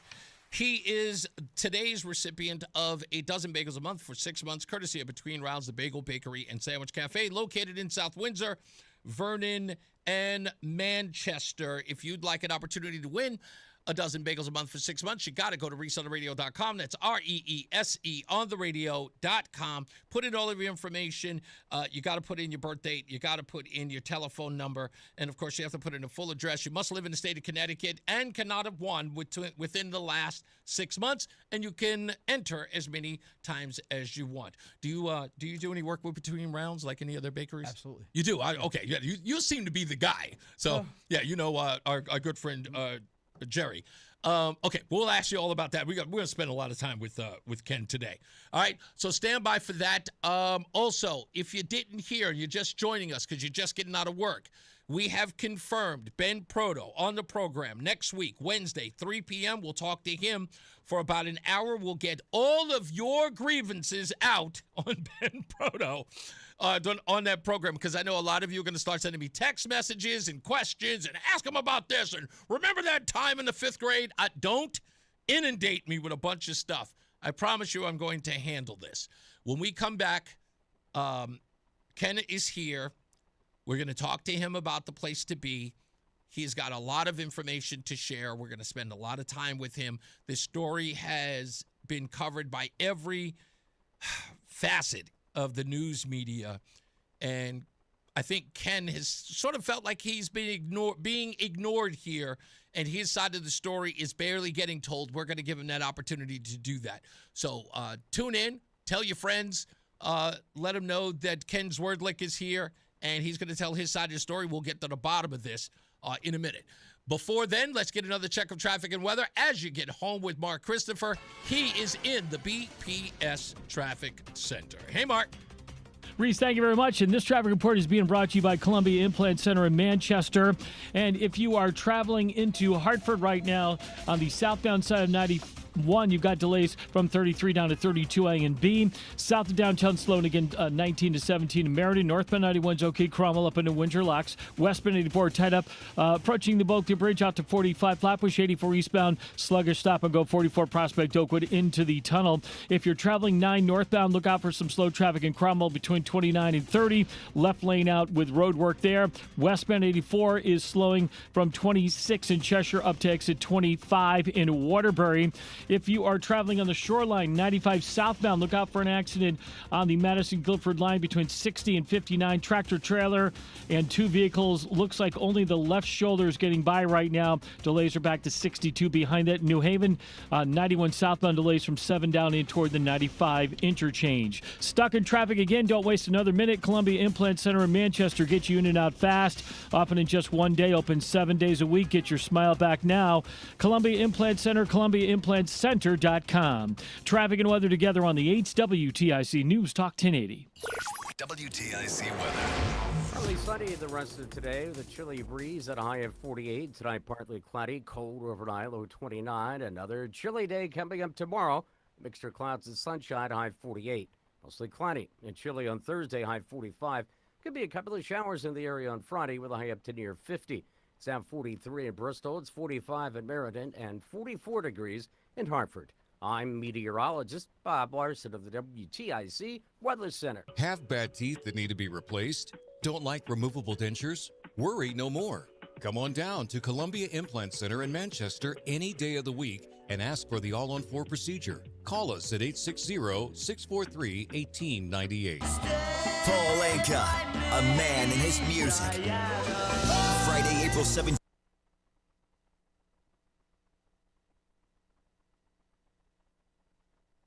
Don't miss Paul Anka. What are you doing this Thanksgiving morning? Join the fun with thousands of others for the 89th running of the Manchester Road Race. Whether you run or walk, you'll be part of one of the greatest sports traditions in Connecticut. You can register now at manchesterroadrace.com. And please keep in mind that net proceeds from the Manchester Road Race go to local food charities. So if you run or walk but don't register, the charities lose. Please register today at manchesterroadrace.com. Are you tired of online threats? Then get an antivirus. It's the only online protection you will ever need. Just a quick question. Does it encrypt your online traffic the same as NordVPN? No, but it protects your device. Just pop that CD in and you're good to go. But it will stop your internet service provider and other snoopers from monitoring you online, right? Oh, no, not really. It won't stop online snoopers or block annoying ads. In fact, forget what I said at the beginning of this ad. This ad is now about NordVPN. I just realized that an antivirus is only half protection online. So get better online protection with the NordVPN Black Friday deal. It will encrypt your traffic, protect you from malware and phishing, and stop annoying ads. This Black Friday, get NordVPN with 73% off and enjoy 3 extra months. Yeah! It's Reese on the Radio on NewsTalk 1080 WTIC. All right, we are back, and as promised, our guest, Ken Zwerdlik, is in the studio. How you doing, sir? You all right? Good. It's Swerdlik, but that's okay. What am I? How am I pronouncing it? Swerdlik, but Swerdlik. You're close enough. I'm close. So what? It's why an S instead of a Z. Swerdlik. I would think that it was okay. Swerdlik. There you go. And I'm saying Zwerdlik. Yeah. I'm putting a lot of Z in it. Okay, I shouldn't be doing that. Pizzazz. That's all right. You're good. That's okay. Is that what kind of last name is that? Is that Polish? It's Russian. It's Russian. Russian Jew. Really? Yeah. Okay. All right. I guess that would make sense. Now I'm hearing it. I think always in a hurry for money, right? A Russian Jew. No, I'm hearing it. Now it sounds a little Jewish. But 2 of my ex-wives are Jewish. Now I'm hearing it. So Ken, you're here, and the reason why you're here is that, of course, one of my compadres who's done a lot of work around here reached out to you to get you on the program to talk about this subject as it pertains to a place to be, or the place to be, and some of the controversy behind her unpaid debts, as it were. You were one of the guys, and from what you're telling me behind the scenes, there's a legion of people that she has not paid, but you in particular have been the focus because of the check that led to the arrest of Gina Laurie. And everyone was under the impression that the story stopped at the $10,000 of the bounced check. You tell us that it is far more than that. Lay that out for us, because what is it that we don't know that it wasn't reported? So basically, we were working with her on the bakery in West Hartford, Blueback Square, and there was a hood system that had to go in there. And that hood system was expensive because it had to have a PCU unit in it. That PCU unit is to keep pollution from going to the apartments above. So it's pretty much double, sometimes even triple the price of a regular hood system. Wow. A deposit was needed for it, and I can show you the 3 checks that were originally NSF. One was $20,000, another was $20,000, and then the $40,000 one that was given to cover the 2 $20,000 ones that also was NSF. Right. We finally got past all that, and somehow she did come up with a deposit, so we did go and put the hood in. We also, because... Now, just to stop you, you said she did come up with a deposit, meaning that check cleared. No, that check didn't clear. Oh, okay. Somehow I believe she got it from, I think it was her attorney who transferred the funds, and wherever it came from, whether it was hers or not, she did come up with a deposit. Okay. So then we had to make a secondary agreement, which I have here, basically stating that when the hood was hung, done, and ready to start up before we actually got the inspection, the balance of $51,000 needed to be paid. Right. within 14 days. That was back in May 22nd of 25. Okay. Still to this date, that hasn't been paid, so I'm still out that $51,000. I did pay for the install. I did pay the installers. I did pay the manufacturer. That's all been paid for. Right. Now, you're to be reimbursed for all of this because, in essence, this is work she must pay for. Yeah, this was what she was supposed to pay for. Right. Yeah, but she's not allowed to go into that space now, so I'm kind of, sitting here. Right. With your equipment. In the space. In the facility. And I'm not paid. Right. That's one part of it. And then during the course of signing this secondary contract, she had said that the landlord was going to be paying a $200,000 build out back to her once the hood was hung. Okay. So we had done a couple of things. My wife even went to court to try and get the abatement through so that she could buy the time, because there was an issue with the hood system because it was just after the pandemic and there were parts that didn't come in, so the hood was being delayed. So my wife Jennifer had gone there to basically let them know in the court that the reason why the hood wasn't in by the date that it needed to be in was because we were waiting for parts. So that all got passed. And we were hoping that when the hood was in, she was going to get her dollars and we would get paid. And at that point, she also came to me and said, since the hood's up, we're ready for the equipment. So that's this contract here, which was $54,000. And she signed on it. So because she signed and she's been good for, last 5 years I've been doing business with her. And she's always come through even when she bounced a check. She always came back. Right. So this $54,000 worth of equipment I ordered. It's all sitting in my warehouse. Was waiting to go into the place to be bakery, and I never even got a deposit on it. So that equipment, because we're going back and forth here with all this stuff, I'm still sitting on because I don't want her to come to me later and say, where'd the equipment go that I ordered? Yeah. So I haven't sold that, but that's $54,000 there. So you're talking $100 and something thousand just on that. That has nothing to do with the two And checks. this is just one site. Yeah, one site. Just one site for a business that we now understand is never opening? Again, which location is this? This is the place to be, bakery in West Hartford, Blueback Square. That's correct. The bakery is not going to be open. I don't believe so, but they're in litigation. I don't know what's going to happen. Yeah, she is saying, right, they're currently in litigation. If you're just joining us, we're here with Ken Swerdlick, there you go. Swerdlick, who is the owner of the Restaurant Equipment Paradise. You do work with tons of people. Yeah, we're all over Connecticut. We're actually a national company. I mean, I do hotels, Hilton, Garden Inns, and all that stuff. I got 2 guys in California right now in Palmdale putting in a kitchen for a Hilton Garden Inn. And this, as you just mentioned, working with Gina, Lori, you've had issues with her in the past, but you just stated that usually, or at least in the beginning of your relationship with her, she eventually came through. If there was a bounce check or an issue, she eventually came through. But as of late, it just got worse in this particular case. Let me place a little bit of the back and forth between her and Dennis House, because I know you saw the interview. Yes, I did. Yep. I want to play a little bit of that for you. Give me a second here. Let's start with her evictions, as it were. Stand by. Let's talk about some of the allegations. Number one, the reports of evictions. Where do those stand right now? So right now, all of our spaces for Place to Be in West Hartford, downtown, and New Haven are open. We should point out we're in West Hartford, which is open. Which is open, correct. And so Raw is closed. Raw, we closed some time because we had vandalism there. Then we reopened, and it was just really hard. Downtown is a very difficult market, and it was just with everything going on as well. We tried our hardest to relaunch it. And what kind of vandalism? We had these large pane windows out front of Raw. And somebody put our flower pots up and just, smashed through the windows, and it took months to get those replaced. And then we had to get a brand new team and relaunch and reopen and revamped it. So it was just a very difficult situation to do in an already difficult market. So I saw you twitching a little bit over there, Nick, as you were listening to that. You have a response to Well, I mean, I've owned many businesses. I have insurance. I mean, my wife and I have owned restaurants, catering facilities. You have insurance. I mean, and also, my general manager was friendly with Gina, and they had texts back and forth.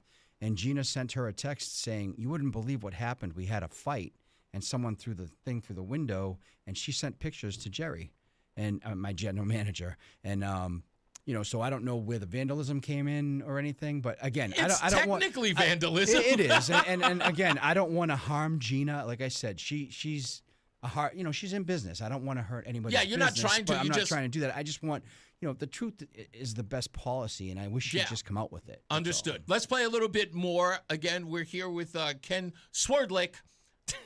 I'm working on it. This is more from the Dennis House interview. This one is titled, this is about the bakery, which in essence, this is where your back and forth with her is, right? It's the bakery portion? This is the Franklin Ave one or the West Hartford one. Huh? Let's play it. And New Haven is open. Haven is open, correct. South End is closed. Yeah, Franklin Avenue is closed. And just about a block away from here, you were supposed to open a bakery. Correct. And that was talked about, it was reported, the signs were up, the whole bit. The place was built out. You put a lot of money into that, but now they say that you weren't paying your bills. How do you respond to that? I think that's frustrating because that's a misrepresentation. The entire time that I was there, I paid dark rent for that space. And dark rent is? Rent when you're not open, meaning your doors aren't open. So, we were supposed to open almost 2 years ago, and during that time we paid rent for the entirety of the 2 years, and that is so difficult to do when you're not having any active income coming into a space and you're paying hundreds of thousands of dollars into a build out. So I think that's what's unfortunate about that space. It was a lot of time, effort, and money put into it, and we don't have it.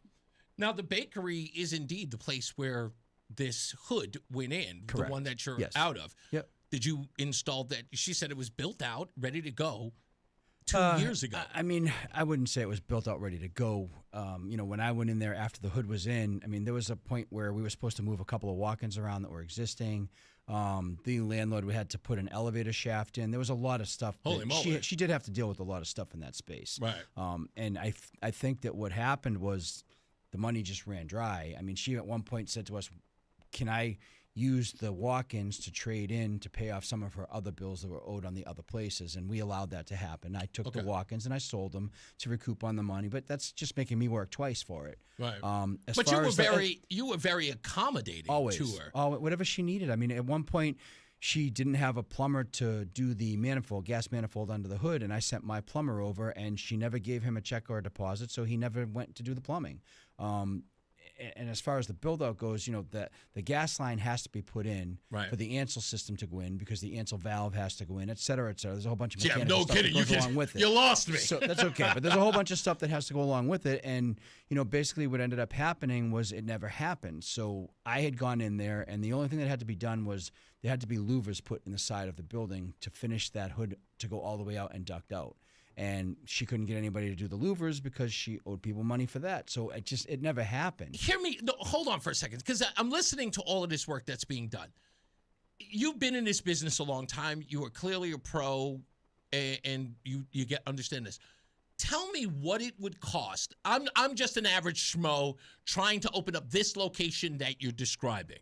Mm-hmm. What kind of investment would I have to go in raw for what needs to be done and what you are going to provide me for that location because you know it better? How much? It would really just depend on what needed to be done. She actually really went all out. She goes all out when she does her places. I understand that. So what would have been the full cost? I'm going to guess that if anything from electrical to plumbing to everything that needed to be done to the hood system. As far as the equipment goes from me, that package with the hood might have been $250,000 only because she had to have a PCU unit. If it was a normal hood, it would have been $130,000, $140,000. But to go up and running, would this cost $500,000 of an investment? Yes. We're talking about that. Exactly. Yes. All right.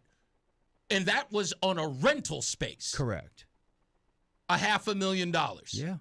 That's, like I said, she had a great concept with everything she did. She basically turned around everything she went into. She made it her own. Right. If it was a mahogany bar, she made it black and white. She loved black and white. Everything was black and white. Yeah. I've seen that. I've been to her spots. Yeah. That appears to be a theme. Okay, I just want to know. Let's get to this part about the closed accounts. This is pertinent. Before we go to the break, I want to get your response on the other side of this.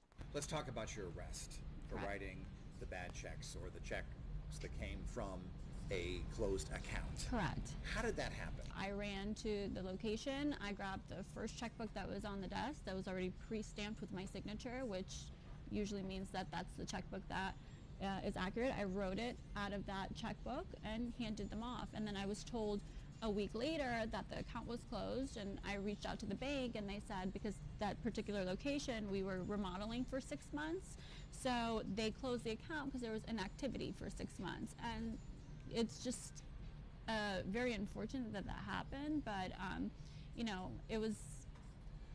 So the person who received the check said Correct. that he tried reaching out to you, and then eventually, because there was no response, he called police. Yes. How did we reach that point? And do you think that was the correct move on his part? I was disappointed, and we were Let's talk about some of the allegations. Now, you know about this part of the interview. She's giving that answer, and Dennis House inexplicably cuts it off in the middle of her answer. You want to respond to that? Yeah, he had to cut it off because it was a lie. To start out with, it wasn't a week. It was the very next day. It actually could have been the same day because the way our checks go into our bank is electronic. We have a little machine that it swipes right through. My bookkeeper swiped it through, and the very next morning at 9 o'clock, we got a phone call that both those checks came from a closed account. So we knew right away. We tried to contact her. My general manager did contact her, and she said she would be in to make good on it right away. Never happened. We called again, no answer. We tried texting, no answer. If you want to really look at it, it's been what? How long did it take before the moment it was swiped to the moment that let's talk about the moment you found out it was a closed account till the police got involved and she had to be arrested? How long? So we waited about 5 weeks. And at 5 weeks, my no contact with her. No contact whatsoever, no. And my big time manager, my managing director, Rick, he is very much into the legal process of everything. So he immediately said, listen, she's not going to pay. She's not answering. We need to just file a police report and see what happens. So he immediately filed a police report. And this went on for, I want to say, 3 weeks after that. Nothing had gotten done. So Rick had called the mayor to see what the mayor would have to say. And I think the mayor took care of it because eventually that's when she did get arrested. But at that point, nothing happened. So I called the police department. The police department said, I need you to come in to talk. So we went in to talk. And when I got there, he said, she told us that you guys have been in talks and the lawyers were taking care of it. I said, I don't even have a lawyer, so I don't know what you're talking about. So the police said, well, now she's, basically blocking an investigation. So they were upset. So they said, let's refile this. And we refiled it. And from there, it was probably, I think it was September. Yeah. I think it was September she ended up getting arrested. But it was 3 days before. I texted her, and I have the text. It says, Gina, you need to do something now. Call me, text me, something, or I'm going legal all the way. And she ignored it. She ignored everything, every email, everything. She says we were in contact via email and everything, and that wasn't happening. We were in contact. I never got anything back. It was me. You were reaching out. You just weren't getting Nothing. a response. All right, stand by. We're going to get on the other side of this. We got to check weather and traffic on this. This goes deeper, and we'll get to that in a second, so stand by. Let's get to Mark Christopher. He's in the BPS Traffic Center. Hey, Mark. All right, Reese, thank you very much. Hope you're heading into Hartford on the southbound side of 91. You got delays 33 down to 32 A and B.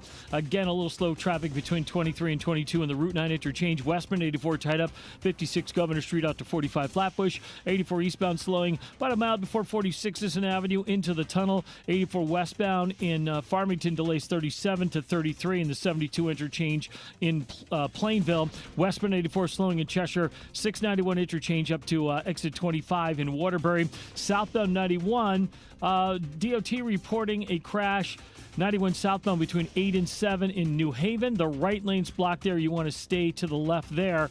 And if you are traveling southbound 91 in Hartford, we're also getting a report of an accident now between exit 29A and 27. So the right lane is reported out there. Traffic and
likely had some culpability in the 2018 killing of Washington Post reporter Jamal Khashoggi. MBS and President Trump held meetings at the White House earlier today. Connecticut Food Share has officially launched its Thanksgiving for All campaign. Governor Lamont and others donating turkeys to the cause at the Wallingford facility. Officials there say they'll distribute 40,000 holiday meals before next Thursday. Wall Street, the Dow down 498 points. NASDAQ lost 275 and the S&P was down 55. NBA tonight, Celtics take on the Nets. The NHL schedule of locals has the Rangers in Vegas, the Isles in Dallas, and in the AHL, the Wolfpack hosts Springfield. For these stories and more, go to WTIC.com. I'm John Silva, WTIC 1080 News. You could think you found your dream home online. The kitchen island looks perfect for your inner chef. The backyard, a paradise for your green thumb. And that extra room, hello walk-in closet. But here's the twist. The lot next door just got rezoned for years of construction. And this sound, yeah, you're going to be hearing a lot of that. Don't let your dream home turn into a nightmare. Work with the expertise and ethical training of a Realtor, here to guide and help protect you from the surprises you didn't see coming. Realtors are members of the National Association of Realtors, right by you. Okay, I have to tell you, I was just looking on eBay where I go for all kinds of things I love, and there it was. That hologram trading card. One of the rarest, the last one I needed for my set. Shiny like the designer handbag of my dreams. One of a kind. eBay had it, and now everyone's asking, ooh, where'd you get your windshield wipers? eBay has all the parts that fit my car. No more annoying, just beautiful. Millions of finds, each with a story. eBay. Things people love. Wesley Financial Group is not a law firm, and Chuck McDowell, definitely not an attorney. This is Chuck. Do you feel stupid for buying a timeshare? Don't. It's not your fault. You were most likely told you could rent it, and it was a great financial investment. And the deal was available today only. If this happened to you, contact your resort or Wesley Financial Group for help today. Call Wesley now for your free exit information kit. 800-242-3131. 800-242-3131. I'm Ed Evans, CEO of Consumer Cellular. Ever wonder why Big Wireless wants you on an unlimited plan? They probably want you to cover the cost of those 20-somethings using all that data every month. But most people 50 and up like me only use 12 gigs or less. Don't get bamboozled by Big Wireless. Switch to Consumer Cellular. Our plans start at just $20, and we use the same towers as the big guys. Join the millions who choose something better, because if you're not using all that data, you're probably getting used. Call 1-888-FREEDOM, visit consumercellular.com/facts or a store near you. Plans include $5 credit for auto pay and e-billing. See site for additional facts. Stay locked in. Reese on the Radio is on WTIC News Talk 1080. All right, we're back. Ken Swerdick is in the studio. We'll finish talking to him about this case as it pertains to Gina Laurie, the place to be scandal. I got to address it because it's in the chat room, and I love my audience. And sometimes they can be brutally honest, and I love them for being it, and I don't shy away from it. So one of my faithful listeners, Steve, is like, I love Reese's show. I got to read to you what he said. This is actually, and now I got to explain why. He says, I love Reese's show, but ever so often he spends an inordinate amount of time on a story that's so effing boring and meaningless. This is one such story. Unless you were directly involved, who cares? I get it. I understand, Steve. Let me explain to you why this is important. Not that I need to. If it doesn't resonate with you, it's not going to resonate with you. Okay, so there's a lot of mismanagement when it comes to taxpayer money in this case. We are going to get to that in the next hour. I will explain it to you. What we are trying to understand here, right? We're setting a baseline. Why we got to the point where Gina Laurie was arrested. This gentleman, who is her supplier, and he has been the supplier for plenty of her locations, all the way up in Springfield, Mass, right? That's Springfield, Massachusetts. Sorry, I'll turn your mic on a little bit. In Springfield, Mass, you have been intimately involved with her as a business, as you are with plenty of businesses in and around Connecticut. Correct. You are the foremost provider of equipment in Connecticut. Right? I mean, that's fair to say. I like to say that, sure. Yeah, and plenty of, I'm already getting messages from people who know you, have worked with you, and they say that you're the best. Your employees are texting you saying, don't forget to mention this, that, and the third, which you'll get an opportunity to do. But the thing here, what we're trying to get, the underline is, and then how you play a part in that is, as Dennis House says in one of the interviews, is that she grew too fast or was growing too fast. You actually knowing this business the way that you do, and because this has happened to you, you get to set up for the rest of us an understanding of, one, whether or not she did get in ahead of her skis, whether or not taxpayer dollars have been mismanaged, right? Correct. And you know, all of those things are important because to a large degree, Connecticut paid for this boondoggle.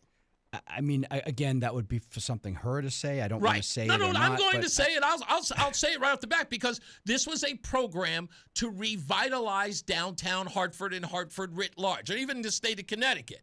And hundreds of thousands of dollars were put into play here. She says, and we'll play the audio. I believe it was Massachusetts, too. It wasn't just Massachusetts as well. We'll play the audio. She says she only received $100,000 from the state. I think it was 150. Yeah, 150,000. I correct. But it turns out that that isn't the case, and we're trying to get to the bottom of that because, again, now there is sort of criminality that is applied to this based upon the charges. We're getting to the bottom of this, and no stone left unturned. That's the way we're going here. Sounds good. So that's the reason why we're doing this now. And again, like I said, Steve, I love you. We can't always hit it out the park, buddy, but I love you anyway. Nonetheless. We can talk about something he likes. I don't care. No, well, you don't want to have to relive this. I don't blame you. That's okay. We'll take another break. We got to get. What's that? Oh, okay. We got to take us. We're waiting a second. Okay, so Mark Christopher's still doing doing traffic at another station. So we go. Also, we'll talk a little bit about something you're very proud of, which is called the Crazies, and you are a finalist for the Connecticut Restaurant Association Award.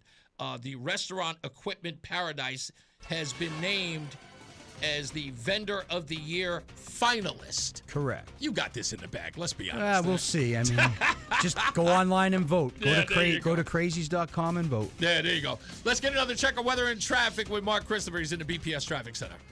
All right, Reese, thank you very much. Good afternoon to you, and good afternoon, everyone. If you are heading on the southbound side of 91 in Hartford, a little slow, 33 down to 32 A&B, another bump between 23 and 22 Rocky Hill into Cromwell.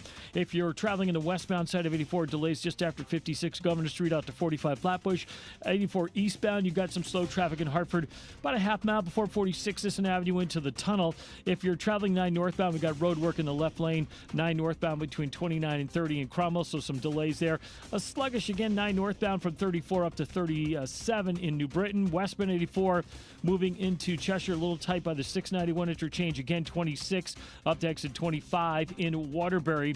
If you are traveling on the southbound side of 91, look out for a crash that was between exit 8 and 7, taking out a lane there. Now we have another crash northbound in New Haven between exit 5 and 6. That is blocking the left lane. And from what I can see here, it looks like delays are back to I-95, and that's backing up 95 northbound back to 42 in West Haven behind that. Traffic and weather together on the 8th, WTIC News Talk 1080. WTIC weather. Partly cloudy today, quite chilly, low 29. Then a mixture of clouds and sunshine tomorrow, 48 for the high tomorrow afternoon. It will become mostly cloudy tomorrow night, a low again at 29. Stay mostly cloudy on Thursday, quite chilly. The high at just 45 Thursday afternoon. Could be a couple of showers in the area on Friday with a high of 50. It is currently 43 degrees in East Hartford, now 45 in Wallingford and 44 in Hartford. I'm meteorologist Bob Larson of the WTIC Weather Center. This is the Duke's Country Song. It's a song about the best mayo. It has a yellow lid, and its full name is Duke's Mayonnaise. Get Duke's Mayo at Hannaford. It's got twang. Sponsored by Progressive. We make the claim process easy so you can get back on the road in no time. It's why over 43 million drivers trust Progressive. See for yourself at progressive.com. For quality vinyl siding, the Peter L. Brown Company is your best choice. Let us show you the difference a beautifully installed Peter L. Brown vinyl siding job can make. Please visit peterlbrown.com for roofing, siding, windows, and doors. You're listening to Leaf Filter Radio, and the guru of gutter protection himself, Chris Cunahan, is here to take your most pressing leaf-related questions and bring you a special Black Friday offer. Hey, everybody, Chris here. I understand we have Ron on the line. Ron, where are you calling from? Uh-oh. Ron, are you calling from a ladder? Well, I was. I wanted to ask Chris what I need to do to get my gutters ready to have leaf filter installed. Oh, Ron, you don't have to do anything. A Leaf Filter Trusted Pro will come out and clean out your gutters, realign and seal your gutters, and install Leaf Filter, America's #1 gutter protection system. So I didn't need to get on this ladder? Ron, Leaf Filter Trusted Pros are in your neighborhood and ready to help. Just visit leaffilter.com/deal to schedule your free gutter inspection and get up to 30% off. Thank goodness. What was that site? That's leaffilter.com/deal. And now, as a special Black Friday offer, you can get a free gutter inspection, plus up to 35% off. This is our best offer of the season. Unlock it now at leaffilter.com/deal. See representative for warranty details. The NAACP calls him, Whoa! I don't think I'm allowed to read this. It's Reese on the Radio. Let's just say some people are not fans. On NewsTalk 1080 WTIC. They better not be fans. I don't want them to be fans. That's the way I look at it. Ken Swerdlick is in the studio. We're talking about the Place to Be restaurant. And by the way, thank you for the behind-the-scenes stories. They are incredible, and they will sit with me for quite a while. You're welcome. You're welcome. I don't know what to do with half of this stuff, but I tell you that my minions will be absolutely, and I say minions in a positive way, they will love the information that I have at my disposal today. But let's get back to why we're here. So, as you said earlier, when it comes to Gina Laurie, that you're not trying to hurt her. You've done business with her. Correct. There has been a monicum of success in what she has established here with Place to Be, at least with the downtown location and I know the West Hartford dealt with some issues. There were some infestation issues with that location a couple of times. Yeah. But it's back open. I was just by there 2 weekends ago. I saw it. It seemed they were serving people inside, so it looks like it's back to... Yeah, and I believe that's the same landlord as the one who owns the Blueback Square where the bakery is going to go. And I think she has till March to finish up her lease there. Okay. She'll be out in March. Okay. Well, you mean the West Hartford, yes. The West Hartford Place to Be? Yes. Is about to close down? I think in March it's she's got to get out, yeah. Oh, that's unfortunate. Yeah, it is, because like I said, it's a good place, and yeah, a lot of people love going there. And the neighborhood is... In fact, when I was there, my wife was at, I want to say, she was at a furniture place that's around the corner. I can't think of the name of it, but it's... let's just say it's very expensive. Pottery Barn or one of those places? Yeah, it's like a Pottery Barn, but it's another location. But anyway, she was there, and she wanted to get a almond croissant, and I had to go to Whole Foods to find one because no one else seemed to have one. And I walked past there, and I saw, there's the Place to Be. I didn't know it was here. So I looked at it, and I saw the little, hanging chairs, the hanging egg-shaped chairs, and I looked at it, I said, oh, that's cute. I can understand why. So then when I went into Whole Foods and walked out, sure enough, people walking down the street did not know where it was. And when they saw it, they were like, oh, this is the place. And the woman was so excited to go inside. So immediately I had taken to the point that, wow, this really is popular to a lot of these folks. But in my head, I'm saying to myself, do they even know about all of these sort of issues that are going on with there? But well, I mean, she promotes it with the right kind of social media, and she gets the right stuff out there, and people talk about it. It's they take pictures of the food. That was the big thing. It was What do you think? Because you've been in this a long time. Are we going to see the end of the Place to Be because of the way in which she's been running it lately? Is this just going to be one of those flash in the pan? I know that I hope that she concentrates for her own well-being on what she has and nothing further, and to see if she can possibly bail herself out of what she's in. I mean, like I said, I don't want to see anybody go down the tubes, but I mean, my big thing is I just want to get paid. That's all. Right. That's all I'm looking to do. But I did tell them when her and her partner Zach had come in at that time for, I think it was the second or third place, and we do all the drawings for nothing. Sure. We do all the layouts for nothing. As long as they buy the equipment from us, we take care of all that. Health department issues, anything that we had to do, we help them with. And at one point, I did say to them, guys, you should slow down a little bit. You're going too fast. And they would just, no, we're not. We got it. We're good. Don't worry about it. We're all set. And I really felt like they were going too fast. But that's just my opinion. I've seen so many people come in and they want to open up a restaurant. It's a dream. And I talk to them and they'll say, all my family loves my food. And they say I should open a restaurant. And then I'll say to them, okay, what kind of capital do you have? Well, and they don't realize that what it costs. I mean, just a hood system alone and what it costs. And they go get loans and do everything they can to open the restaurant. And it's like, it's a big difference cooking in a restaurant, opening a restaurant, running a restaurant than it is cooking for your family that loves your food. Let's talk about that moving too fast or growing too fast argument. Dennis House asked Gina about that in the interview last weekend. You've heard this before. Some say that you just expanded too quickly. What's your response to that? Yeah, I mean, I don't think that's a fair representation because it just makes it sound like we were reckless in what we did. And I don't think that's fair. We had a very high demand. We had 3-hour waits at every single restaurant. There was a clear demand for our product, and we responsibly grew based on those factors. But in our growth, I don't think anyone can calculate for floods, fires, embezzlements, any of those things that you have to take a financial hit for. Now, I have to admit, Ken, the last line threw me for a loop because I looked it up. Embezzlement?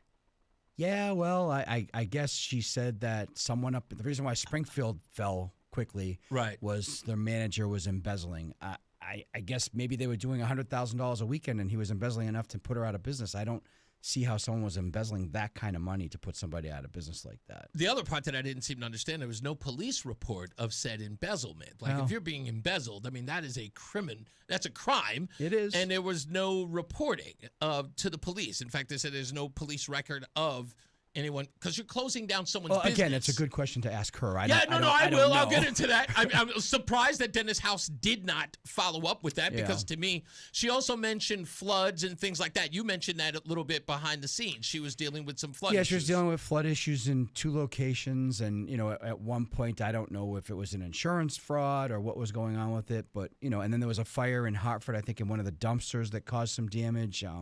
Just, I guess a string of bad luck or could have been insurance things. Who knows? Okay. All right. And anything's possible. We'll ask her about all of that because a lot of this, because you just said a string of bad luck, I'm confused as to, how do I put this?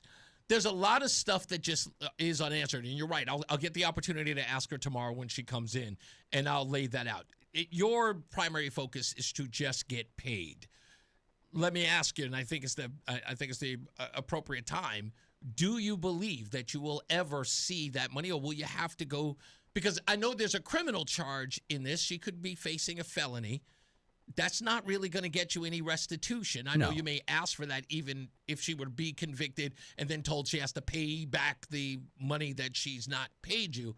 Do you believe, and you've been in this business long enough, you're ever going to see the money that you're owed? Honestly, I would say probably not. However, at one point I gave her the opportunity to give the equipment back. I mean, this was she was opening the Franklin Ave location to be a bakery, and she basically came in, not so much crying, but pretty much asking, please, can you help me? I need a dough sheather, I need a bread slicer, I need this equipment. And it was around, whatever it was, the 2 checks, that was around $12,000 total. And what I did was I said, sure, as long as you pay for this stuff, I will bring it to you. So we brought it and delivered it. And, of course, no checks were there. My guys came back because my general manager said to go ahead and leave it. I talked to her. She's going to bring in a check. And then she brought in the checks, and they bounced. I mean, they were, and not only that, they were out of a closed account. That's what gets me. It's just. Talk to me a little bit about, because why this story is even on my show is because there were so many people who thought that Gina Laurie was getting favors from powerful people in government. I don't want to ask you about that. Okay. What I want to ask you about is, because you've been in this business long enough to know, how often have you dealt with businesses that have opened that have had government intervention in those? I mean, there's been a few, but it's usually a grant for specific things. Like they may give a grant to do the fascia on the building. Right. It doesn't have anything to do with the equipment or anything that I'm selling on the inside. Mm-hmm. There's people who get SBA loans that why did they get it? How did they get it? Right. I mean, they obviously knew somebody. But this was related to COVID, and this was a revitalization loan, I guess, to some degree, to businesses that in essence, they closed down certain places in Hartford. Yeah. This was to revitalize Oh, that area. I don't even know what she got for money from for the employee thing. I'm sure she got a ton of money for that. According to everything that we found out, there was close to $600,000. In essence, each spot got $150,000. And as she describes it, those are for things that she can't take with her. There's HVAC and things like that she... I think what I heard from the interview with Dennis was that she got a $150,000 grant that was used for HVAC. As far as the COVID stuff and what she got on that was used for whatever she needed to use it for. Okay. We stayed open during the whole pandemic because of hospitals. We supply hospitals and stuff like that. And all my employees, when I had a little bit of money left over from the COVID money that we got, I gave it to all the employees as a bonus for coming to work every day and for doing things. But have you ever seen anything like this? Nothing. Where there were, from what we found out, the grant that she was a part of, 65 businesses got grant money, 65 of them. Okay. The only places that have been closed down have been associated with Gina. Those are the only places that didn't work out. I didn't realize that. Yeah, I did a whole bunch of research on it yesterday. But the part that, again, why I'm so baffled by this is that in this particular space, when it comes to restaurants and things like that, have you ever seen, SBA is something different. This appeared to be an effort by folks like Luke Bronin, folks like Ned Lamont. Yeah, there were powerful people who were involved in making sure that they got the money. Yes. Have you experienced anything like that in all of your years doing No, and this? anybody that ever did get money like that is usually still open. I mean, I don't see it happening like the way this happened with her. Do you think that she grew too fast?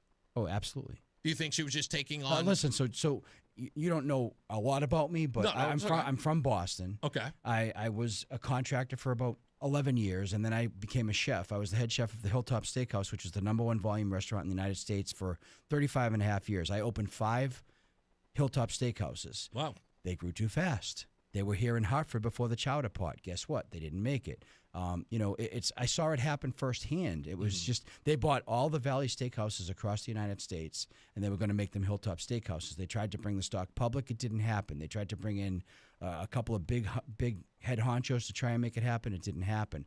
They grew too much too fast, and Frank Giaffrida, the owner, was an older gentleman. His daughters wanted nothing to do with it, and so all they could do was close up all the shops. They just weren't doing what they were supposed to do. It was too much money, too fast, and they weren't able to recoup. Did you see those telltale signs in what Gina was doing? Oh, absolutely. And when I mentioned it to them, they just, exactly like she said to Dennis House, is that, I find, what did she say? She was...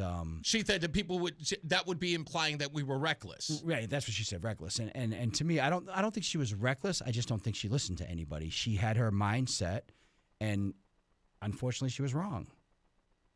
Do you think in my eyes? I get you. Do you think that she's reeling in some way? Like, you've seen these restaurants go under.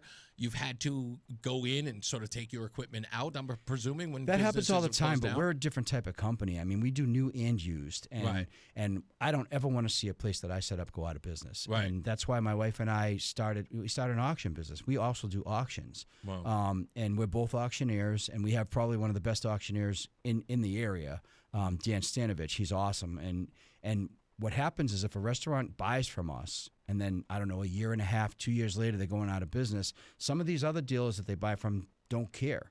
We do. So I will say, okay, well, instead of me buying it for 5 cents on the dollar, we'll come in and have an auction, and, we take 20%, and the rest is yours. So, instead of them getting $5,000, they're going to get $35,000. Yeah. And we do that just to help them, because I don't want to see anybody go out of business. Yeah, you don't have any malice here. It's just like, I think a lot of people, even Dennis House, sort of asked that question in a weird way, saying that, do you think it was appropriate for, he was asking her, for you to then call the police? But in a Had vacuum, she answered me, it never would have happened. But that's what I'm saying. But in a vacuum, that's what I'm saying. In a vacuum, it appears like you bounce a check, you call the cops. That's why I brought you That's here, so not I can what understand. happened. Yeah, exactly. That's not Like what we're happened. talking a month, almost a month and a half before we ever get to the point where criminal charges are in place. Like No, it was September. You're talking June to September. Oh, so okay, it's even longer. You're absolutely right. Yeah, Yeah, it so was it's months. Months. Right. So you June, have been July, August, September. It was three and a half months before she even got arrested. And that was Exactly. after trying to contact her and getting nothing in return. right. So yeah, but it's almost displayed in a vacuum. Like you immediately responded to this,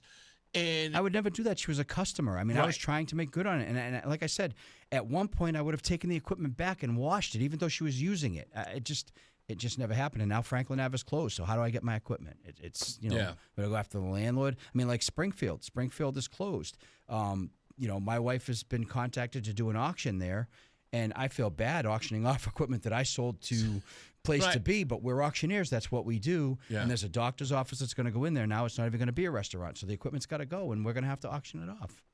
yeah. So it does kind of pain you, right? Because Absolutely. Yeah, because you kind of this is not just your equipment, but in some ways it's sort of you're invested in that person's success. I was proud to say that we were the suppliers and designers for the place to be. We helped design the kitchens and do it. It was it's like the wooden taps. We do all the wooden taps. I'm proud to say to anybody that we do all the wooden taps or Nardelli's. I'm not just throwing ads out there, but we do them. We do the hot table paninis. I mean, we do all the little chains. You're a from fabric. Connecticut. You're a fabric of those organizations, and when they go under, a part of you dies with it. Exactly. It's a good point.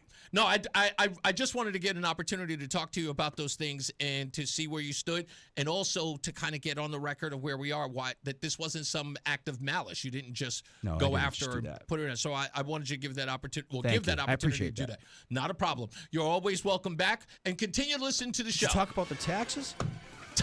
No, not yet. You know what? We got to get into traffic and weather. I'll give you an opportunity to talk about that in a second before you get out of here. Let's get to Mark Christopher. He's in the BPS Traffic Center. All right, Reese, thank you very much. This traffic report being brought to you by Columbia Implant Center in Manchester, eastbound side of 84. Delays Hartford about a half mile before 46th Avenue down to the Bulkley. Westbound 84 is tied up approaching the Bulkley out to 45 Flatbush Avenue. Southbound 91 delays 34 down to 32A and B. You'll see another bump as you move from 24 down to exit 23 in Rocky Hill. If you're traveling 3 northbound, you got delays Putnam Bridge over to the Route 2 ramps at 13B and C. In Glastonbury. Route 2 westbound slowing 1D up to the 84 West merge. 9 northbound delays 29 to 30 in Cromwell. Left lane road work there. Delays again from 34 up to 37 in New Britain. Southbound Route 9 slowing from the 72 interchange down to exit 33 in Berlin. Westbound 84 in Cheshire slowing 691 interchange pretty much right up to exit 25 in Waterbury. If you're heading on the southbound side of the Parkway, delays 51 into the West Rock Tunnel. 91 southbound New Haven's tight 7 in toward the 95 interchange. Stuck in traffic again? Don't waste another minute. Columbia Implant Center in Manchester gets you in and out fast, often in just one day. Open 7 days a week. Get your smile back now. Columbia Implant Center, ColumbiaImplantCenter.com. Traffic and weather together on the 8's WTIC News Talk 1080. WTIC weather. Temperatures will stay at or below historical average the rest of this week and probably into the weekend. Typical daytime high this part of November is right around 50 with an average low at 33. For the rest of this afternoon, partly cloudy with a chilly breeze and a high in the upper 40s. The breeze diminishing tonight, clear to partly cloudy, cold overnight with a low of 29. Tomorrow, mixture of clouds and sunshine, again chilly with a high of 48. Then becoming mostly cloudy tomorrow night, quite chilly with a low of 29. Mostly cloudy and chilly on Thursday, but likely dry with a high of 45 degrees. Not quite as chilly on Friday, mostly cloudy. There could be a couple of showers in the area. Friday's high temperature near 50. Heading into the weekend, mostly sunny on Saturday with a high of 49. And still is partly sunny on Sunday. Sunday's high temperature 48. So rain and drizzle, a possibility by the time we get to Monday of next week, and that could linger into Monday night. I'm meteorologist Bob Larson of the WTIC Weather Center. WTIC is celebrating 100 years on the air and 100 years of serving Connecticut. This is WTIC and WTIC FM HD2 Hartford, an Odyssey station. 5 o'clock, Hartford temperature 39 degrees. Good afternoon. I'm John Silva, WTIC 1080 News. The House has overwhelmingly voted to force the Justice Department to release the Jeffrey Epstein files. Challenges are ahead, though. President Trump wants an investigation of Epstein's relations with some Democrats. One of the survivors had this to say today. To the President of the United States of America, who is not here today, I want to send a clear message to you.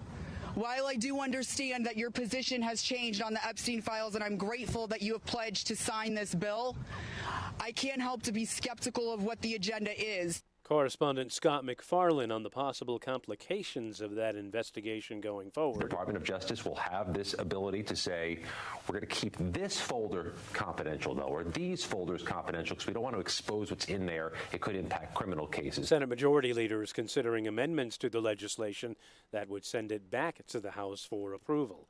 Police in Norwich investigating the discovery of a body this morning.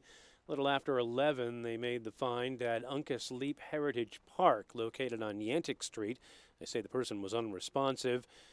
Circumstances surrounding the person's death do not appear to be suspicious, according to police, but anyone with any information is being asked to contact Norwich PD. With utility regulators set to vote Wednesday, Republican state senators and many town leaders are hoping to stop Eversource's sale of Aquarian Water to a regional nonprofit. Opponents say the sale comes with a high cost and less regulation. That means rates going up as much as 65% over 10 years. This process has been rotten from the beginning. Republican State Senator Ryan Fazio, who's running for governor, says regulators at Pura should reject the sale. Former Aquarion CEO Charles Ferlat is representing Fairfield County towns opposing it. This is by far the most egregious acquisition proposal that I have seen. The $2.4 billion transaction has Democratic opponents too, like Attorney General William Tong. The Republicans want Tong to seek an injunction to block it.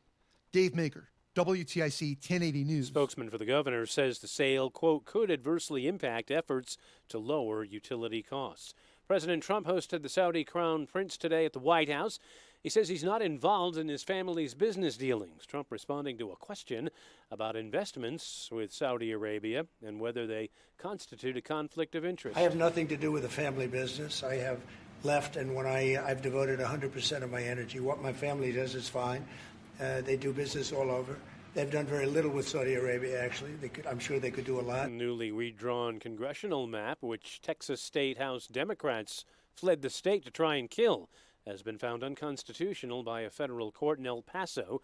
The state is appealing the decision to the Supreme Court. Chris Fox reports. Unconstitutional and racially discriminatory. U.S. District Judge Jeffrey Brown concluded the Texas state legislature's use of race was narrowly tailored to achieve a compelling interest. Similar to the argument made by the plaintiffs, LULAC attorney Nina Perales represented them. If you're targeting a district for dismantling it because of its minority composition, that's unconstitutional. Texas Attorney General Ken Paxton says they will appeal to the U.S. Supreme Court. In a statement, he said the big, beautiful map was entirely legal and passed for partisan purposes. Chris Fox for CBS News, Austin. And we're about a week out from Thanksgiving. Workers and volunteers at Connecticut Food Share's Wallingford warehouse are hard at work trying to make sure those who need it have a holiday meal. President and CEO Jason Jakubowski. So our goal is to collect and distribute 40,000 Thanksgiving meals over the next 7 days.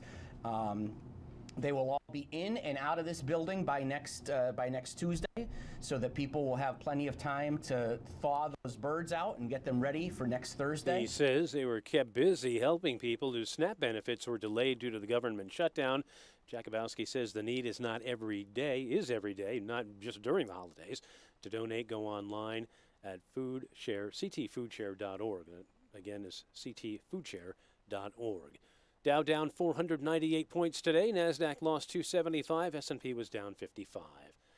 I'm John Silva, WTIC 1080 News. More than a few of our patients have talked to me about their first time, but it's not the first time you're probably thinking about. It's the first time that erectile dysfunction ruined the moment. This is Dale for Northeast Men's Health. And if you're over 50, it's likely that you've had that first time yourself. But the good news is that if you're like most men, that first time can be the last time that ED impacts your sex life. At Northeast Men's Health, we're experts in treating ED. We've treated tens of thousands of men using protocols with success rates well over 90%. And those treatments, in most cases, have made sex great again for both them and their partners. You could even find that you're performing like you haven't in years. So if ED has been affecting your intimacy, it's time to make the last time that happens the last time that happens. For just $99, you'll receive blood work, a medical consult, and if medically advised, a test dose. And if that test dose doesn't work in the office, your visit is free. Call 800-930-5956. That's 800-930-5956. Or go to northeastmenshealth.com. We have 6 offices across the Northeast to serve you. Northeast Men's Health, a Promenic restorative health practice. The hour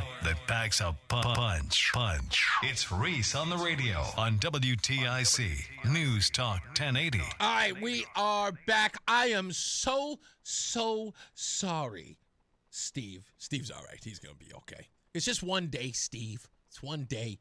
Tomorrow it will be another day. You will be bored to tears. No, I promise you, tomorrow's interview will probably be much more spicy with Gina Laurie here in the breakdown of all of this. Of course, I've got to go home later on tonight and take some of the bits from it, and so that Gina can hear it and respond to it, and we'll talk to her tomorrow as well. And Roland, I'm sorry, you told me to do it just as we were about to go on air, so I'm going to do it right now. I'm putting that info that you asked for in the chat. That should be it. There it goes. Okay, by the way, if you are just joining us, you did not hear it, I will repeat it now. We have confirmed Ben Proto on the program Wednesday at 3 p.m. He will be here for 1 hour. We will talk to him at length about anything and everything as it relates to the Republican Party. I'll have some very important questions for him. He will answer them. Unfortunately, we will not do like other programs who do the whole call-in thing. Unfortunately, I've got stuff that I need to get into with Ben Proto. We're going to talk about everyone and everything. We're going to talk about the last election. We'll talk about Donald Trump. We'll talk about 2026. All of that stuff is going to get laid out and where Republicans sit in our current state of politics in Connecticut from his point of view. So we'll get to that. Also, thank you, Ken Swerdlick, for coming in. He's nominated for the Crazies Award. He's a 2025 finalist for Restaurant Equipment Paradise. He said you can go on to crazies.com to vote for him if you know his work. Let's get another check of weather and traffic. Mark Christopher, he is in the BPS Traffic Center. Hey, Mark. Hey, Reese, thank you. Southbound 91 coming into Hartford, delays 33 down to 32 A and B. Some more slow traffic as you move down by exit 28 down to exit 26 in Wethersfield. A little tight again by 23 down to 22 Rocky Hill into Cromwell. If you are traveling westbound 84, delays approaching the Bulkley Bridge out to 46 Sisson Avenue. Eastbound 84 slowing about a half mile before 46 Sisson Avenue down to the Bulkley Bridge. If you are traveling 291 eastbound, a little slow off of I-91 over to the Bissell Bridge. 2 westbounds tight, 1D up to the 84 West merge. 2 eastbound slowing by 3 in East Hartford. 3 northbound delays, 13 up to 13B and 13B and C as you head to the Route 2 ramps. 9 northbound roadwork in the left lane in Cromwell between exit 29 and 30. Stay right. 9 northbound again slowing 34 to 37 in New Britain. 9 southbound, you've got tight traffic between 35 and exit 33 in Berlin. Heading into Waterbury, westbound 84 tied up 691 interchange up to exit 23 in Waterbury. And southbound Parkway into New Haven slowing from exit 52 down into the West Rock Tunnel. Traffic and weather together on the 8's WTIC News Talk 1080. WTIC weather. Partly cloudy tonight and quite chilly, a low of 29 degrees. Tomorrow, mixture of clouds and sunshine, high 48. Becoming mostly cloudy tomorrow night, a low again of 29. Thursday, mostly cloudy, high 45, and stay mostly cloudy on Friday. Could be a couple of showers on Friday with a high up to near 50. Right now, it is 38 degrees in Plymouth. It's 41 in Marlborough and 42 in Hartford. I'm meteorologist Bob Larson of the WTIC Weather Center. Join us this Sunday for Tumalo Financial, your go-to for retirement planning and taxes. Tune in to the Father-Son Duo from 7 a.m. to 8 a.m. or catch replay from 5 to 6 p.m. Tumalo Financial, retirement planning with integrity on WTIC News Talk 1080. Columbia Dental has great care close to home. Our state-of-the-art network connects all 12 Connecticut locations, making appointments easy. Plus, our Waterbury office now offers a prosthodontist for specialized care. Schedule your appointment today, 860-645-0111. Patty Dillon was called the queen of U.S. distance runners. She was the first American woman to run a marathon in a time under 2 hours and 30 minutes, and she once entered 48 road races in 52 weeks, winning 44 of them. Known then as Patty Lyons, she set a course record when she won the Manchester Road Race in 1979. Patty is returning this Thanksgiving as the race's honorary chairperson. Join her this Thanksgiving. Register now at manchesterroadrace.com. The Manchester Road Race is a great local tradition, and WTIC News Talk 1080 is proud to be a partner. WTIC has been Connecticut's radio station for 100 years, with local talk shows talking about the things affecting our state and nation. Mornings with Brian and Company, 5:30 till 9, and Reese on the Radio, 2 till 6, plus local news, weather, traffic, and sports. All on WTIC News Talk 1080, because local radio is just better. You're listening to Leaf Filter Radio, and the guru of gutter protection himself, Chris Cunahan, is here to take your most pressing leaf-related questions and bring you a special Black Friday offer. Hey, everybody, Chris here. I understand we have Ron on the line. Ron, where are you calling from? Uh-oh. Ron, are you calling from a ladder? Well, I was. I wanted to ask Chris what I need to do to get my gutters ready to have Leaf Filter installed. Oh, Ron, you don't have to do anything. A Leaf Filter Trusted Pro will come out and clean out your gutters, realign and seal your gutters, and install Leaf Filter, America's #1 gutter protection system. So I didn't need to get on this ladder? Ron, Leaf Filter Trusted Pros are in your neighborhood and ready to help. Just visit leaffilter.com/deal to schedule your free gutter inspection and get up to 30% off. Thank goodness. What was that site? That's leaffilter.com/deal. And now, as a special Black Friday offer, you can get a free gutter inspection, plus up to 35% off. This is our best offer of the season. Unlock it now at leaffilter.com/deal. See representative for warranty details. It's Reese on the Radio on News Talk 1080 WTIC. There's a lot behind this whole story with the place to be thing that has a lot to do with the money, the taxpayer money that played a huge role in that, and that's kind of part of the conversation that needs to be had, because we're led to believe that a lot of this money is supposed to be paid back, and the concern is, or the scandal is, are the people who pretty much push this forward, and that's what we're trying to get to the bottom of. Right? Luke Bronin, if Ned Lamont was a part of this, who approved it. There's a lot of that COVID money that was set out for these things, and a lot of people believe that it was squandered. You guys have heard the stories over and over again. I don't have to repeat them. And it's true. Some of them are boring details. It doesn't have the oomph or the spice that some stories have. I apologize for that, but I don't apologize for getting to the bottom of this stuff. That's okay. In the end, you'll thank me. That's how it always goes. Matty O, what's going on, sir? Hello, Mr. Hopkins. How you doing? I'm pretty good. Good. So I just had one. I'm sorry, Steve. I'm going to talk about the restaurant thing here. Look at us catering to Steve. But there was one thing that struck me funny when you were playing her interview. Yeah. When she was saying that the reason she opened up new restaurants is because she had a 3-hour wait at her other restaurant. Yes. In other words, she had a proof of concept that people were really dying to get into these places.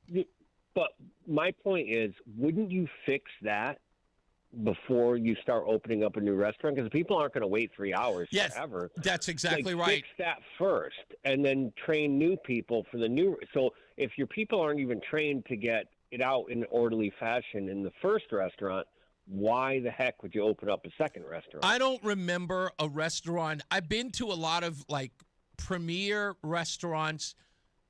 Every place I've been, New Braunfels, Texas, I think that not just recently in Austin, Texas, Roseanne and I will go to a restaurant, and usually the wait time, the limit, as it were, that somebody will wait for a table, unless they traveled far, is 35 minutes for a table. That's about like right around the sweet spot. Anything 20, Roland said 20 minutes for him. The sweet spot for me is about 35 minutes. Would you say that, Matt? Yeah, and I'd say if you have a reservation, even less than that. Yeah. But yes, if you're walking into a place like that, which I assume the kind of place that she has, you want to get served fairly quickly. Otherwise, you are going to go elsewhere. Right. I don't see anybody waiting. If I had gone to the front desk and said, "Hey, what's the wait time?" and they had said 2 hours, no. You're gone. Yeah, I'd have been gone, especially for brunch, for a place that serves brunch. No, it'll be lunchtime by the time I get into that place, if not dinner time. I'm just not something that I would do. So I'm not exactly sure if that answer was sufficient for me, saying that, because people would wait 3 hours, that I should open more locations. No, it's quite the opposite, actually. That means that she should focus her time on that location and get the wait time down before she opens a new location. Because the hardest part of opening a restaurant is training the new staff. That's right. It's always the hardest part. That's right. And I wouldn't open up. If I'm going to open up 3 restaurants and I'm only going to cut the wait down time to an hour because I have 3 locations, I'm splitting the difference, as it were. You know what I mean? So nonetheless, an hour is still too long. Thank you. Too long. Yeah. Thank you, man. I appreciate you.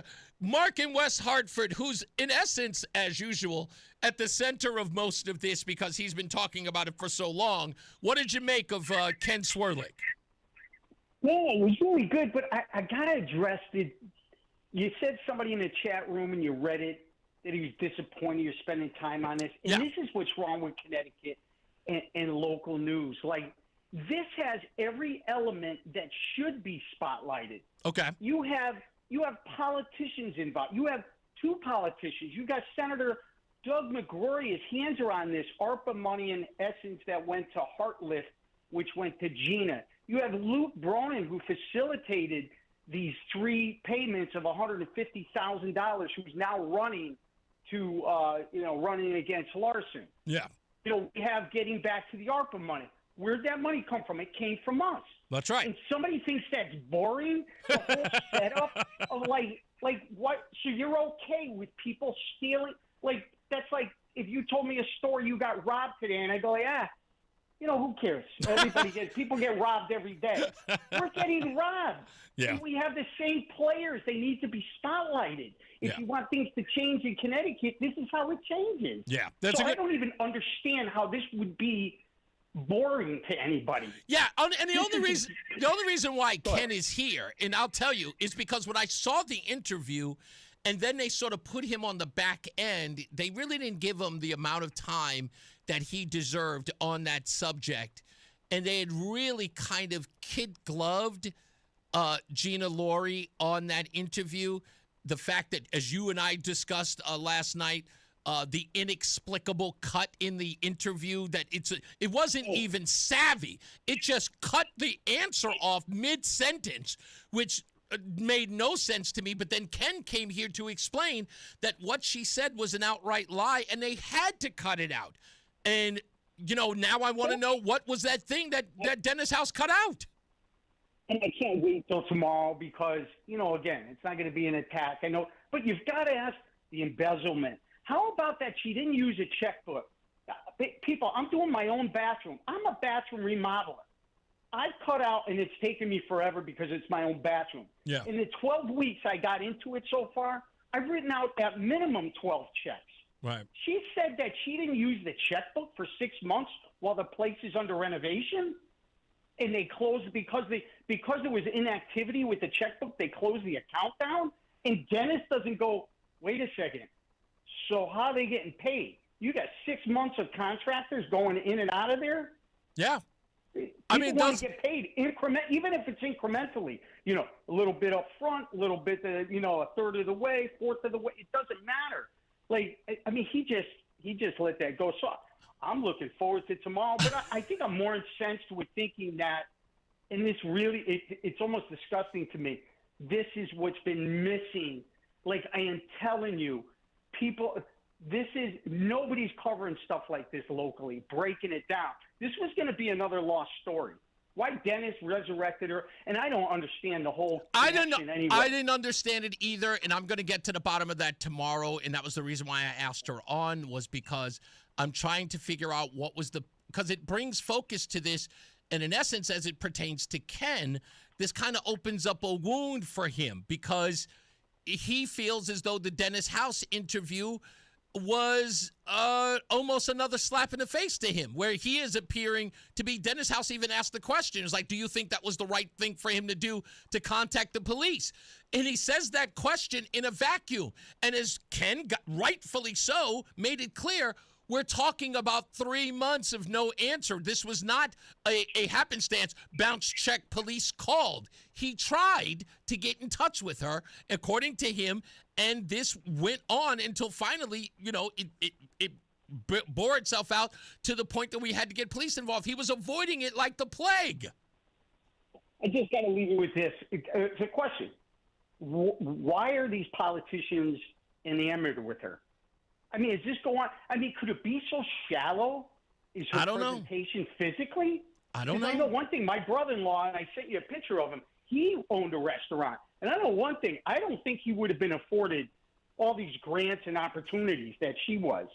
So, I mean, literally, I don't get where she established herself to keep receiving. Usually you have to show some signs of a success to keep investing, because that's what we were – in essence, they were investing something that was proven to be a failure. Yeah, and I think there's a reason for that. In tomorrow's interview, I'm going to address that, because it appears that from what I just learned yesterday and the day before, I think I know what prompted all of this attention into the place to be. And I'm going to address that with Gina when she's in tomorrow. So I'm saving it for tomorrow. Yeah, thanks again. But just keep doing it. Don't. Please. Come on. That was the reason why. That was the reason why I read it, because Steve's a good guy, but I was just letting him know that. Listen, I understand. He might be a good guy, but he's ignorant to the world, because this is important stuff. No, I wanted him to know. In essence, I don't like having people waste my tax money, and we know it goes on every day. Yep. But we need to prove it. Like, how many times do you get an opportunity to prove it? We could say it all day long. Right. You could say people are indoctrinating our kids and this and that. You need to prove it. You need to show them. Yeah, so here's the case where now we can see how it happens. Yeah, exactly. The old stupid saying, how the sausage is made, right? Indeed. Thanks, brother. You got it, man. Yeah, that's the only reason why I read what Steve wrote, was because of the fact that, look, I keep it real here. I keep it honest. That's a fair criticism. Of course, this story is going to be boring to a bunch of people. I'm not going to not shine the light on that. I wanted to bring focus to that. Yes, there are a lot of you who are probably just completely turned off to the story. I wanted to put a spotlight on him, as Mark just said, and let him know, yes, I know this is boring to you, but I promise you there's a purpose. Were you about to say something, Roland? Oh, okay. I thought you had hit the microphone. So, yeah, that's the reason why we got, we had Ken on. Like I said, I listened to the interview. I watched the interview with, what's his name? Sorry, with Dennis House. Why am I forgetting his name all of a sudden? And there were so many problems at it. And to be honest with you, it happened by accident that I even saw the Dennis House interview, and I said, oh, he's talking to that Gina girl. And I had met her. October 30th, I met her at her place in downtown. And our sister station, Hot 93.7, I pronounce it like that, sorry. Jenny, who is actually opposite me, was hosting an event there, as she does. And we went there to go support her. I've known Jenny a little more than 20 years now, so I went down there to go support her and her event. And sure enough, Gina Laurie was there. And Jenny pointed out, she goes, yeah, the owner's right there. I was like, Gina, the owner? I was like, yeah. Walked up to her and took her telephone number, and I said, I'll be reaching out to you. I'm probably going to get you on the show. She was like, absolutely. So when I texted her, I should say, yesterday, she accepted. So we're going to get to it. It's a story that is everywhere. And you may be dissatisfied with Dennis House's interview. We're here to make it up for you. We're going to make it up to you and have her in here, and we'll ask her the questions that are important to you. All right? So stand by for that. Also, when we come back, I want to talk about this HBCU story, as well as this Connecticut story that I find interesting. And that is the survey that I mentioned yesterday about people in Connecticut being, how do I put this, satisfied with their local politicians.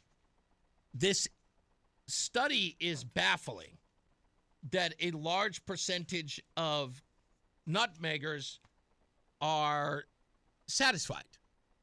And they do another breakdown in here. It's like life in Connecticut, how it changed after COVID. The trust in police is divided by race, but then again, that's always been the case. Gun violence is still a major concern in some communities. I'm sure it is only in the hood. And this one, which is my favorite, people are generally happy where they live. That's all a part of this article that was from Data Haven that breaks down life in Connecticut. So we'll get into that when we return. Before we get out of here, plus your phone calls at 860-522-WTIC, 860-522-9842. Again, if you're late to the program, Ben Proto has confirmed that he will be on the program on Wednesday next week, the day before Thanksgiving at 3 p.m. He'll give us an hour. We'll talk to him about a whole bunch of stuff. Let me see. I don't even know what this is. This was, okay, that's Ken. Okay, Ken is responding to something there. Also, yeah, that's it. We'll wrap this puppy up when we get up out of here. Roland, what is the plan for Friday after Thanksgiving, since we have a minute? I know we are going to be off on Thanksgiving, and then we're back here on Friday. Yeah, it's Black Friday. It's Black Friday. Now, we got to have a bunch of 100 black people in here. Okay, let's not do that. I'm trying to think of something because a lot of people will be having the weekend off, and they won't be tuning in to Reese on the Radio. It's not a popular call day. I know it's not a popular call day, but I kind of feel like we need to give them some appointment radio so they get back here on Friday. I'm going to figure something out. We need to get a big name. So like somebody interesting, funny, that just somebody, if there's a comedian or something around that, there's somebody that we can do the show with on Friday. Roseanne, of course, will be here on Friday, but we got to do something. Just something for the day after Thanksgiving. A Black Friday special. A Black Friday special. Yeah. Okay, I'm going to dig into that and figure out. If you've got some suggestions, let me know. Go in the chat room at ReeseOnTheRadio.com and let me know. Let's get another check of weather and traffic before we get out of here. Mark Christopher's in the BPS Traffic Center. Hey, Mark.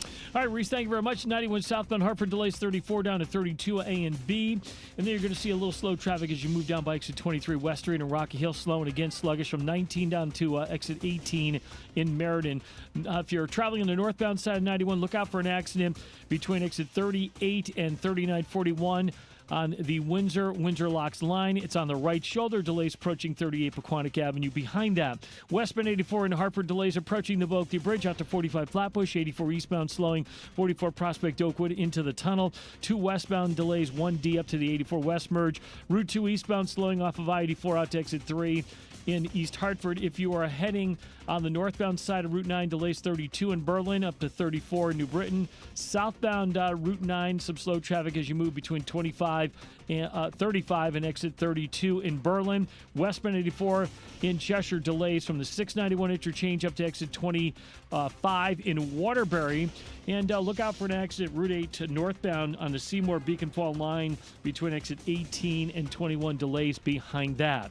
Traffic and weather together on the 8th WTIC News Talk 1080. WTIC weather. Temperatures will stay at or below historical average the rest of this week and probably into the weekend. Typical daytime high this part of November is right around 50 with an average low at 33. The breeze diminishing tonight, clear to partly cloudy, cold overnight with a low of 29. Tomorrow, mixture of clouds and sunshine, again chilly with a high of 48. Then becoming mostly cloudy tomorrow night, quite chilly with a low of 29. Mostly cloudy and chilly on Thursday, but likely dry with a high of 45 degrees. Not quite as chilly on Friday, mostly cloudy. There could be a couple of showers in the area. Friday's high temperature near 50. Heading into the weekend, mostly sunny on Saturday with a high of 49, and still leaves partly sunny on Sunday. Sunday's high temperature 48. So rain and drizzle, a possibility by the time we get to Monday of next week, and that could linger into Monday night. I'm meteorologist Bob Larson of the WTIC Weather Center. And now, a WTIC news update. It's 5:30, Hartford temperature 38 degrees. I'm John Silva, WTIC 1080 News. The House has voted overwhelmingly to pass a bill to force the Justice Department to publicly release its files on convicted sex offender Jeffrey Epstein. President Trump has said he will sign the measure if and when it comes out of the Senate. A bankruptcy court judge has approved the settlement of thousands of lawsuits against Stanford-based Purdue Pharma, maker of OxyContin. The deal approved today requires members of the Sackler family who own the company to contribute up to $7 billion over time, plus give up ownership of the business. President Trump welcomed the Crown Prince of Saudi Arabia to the White House today.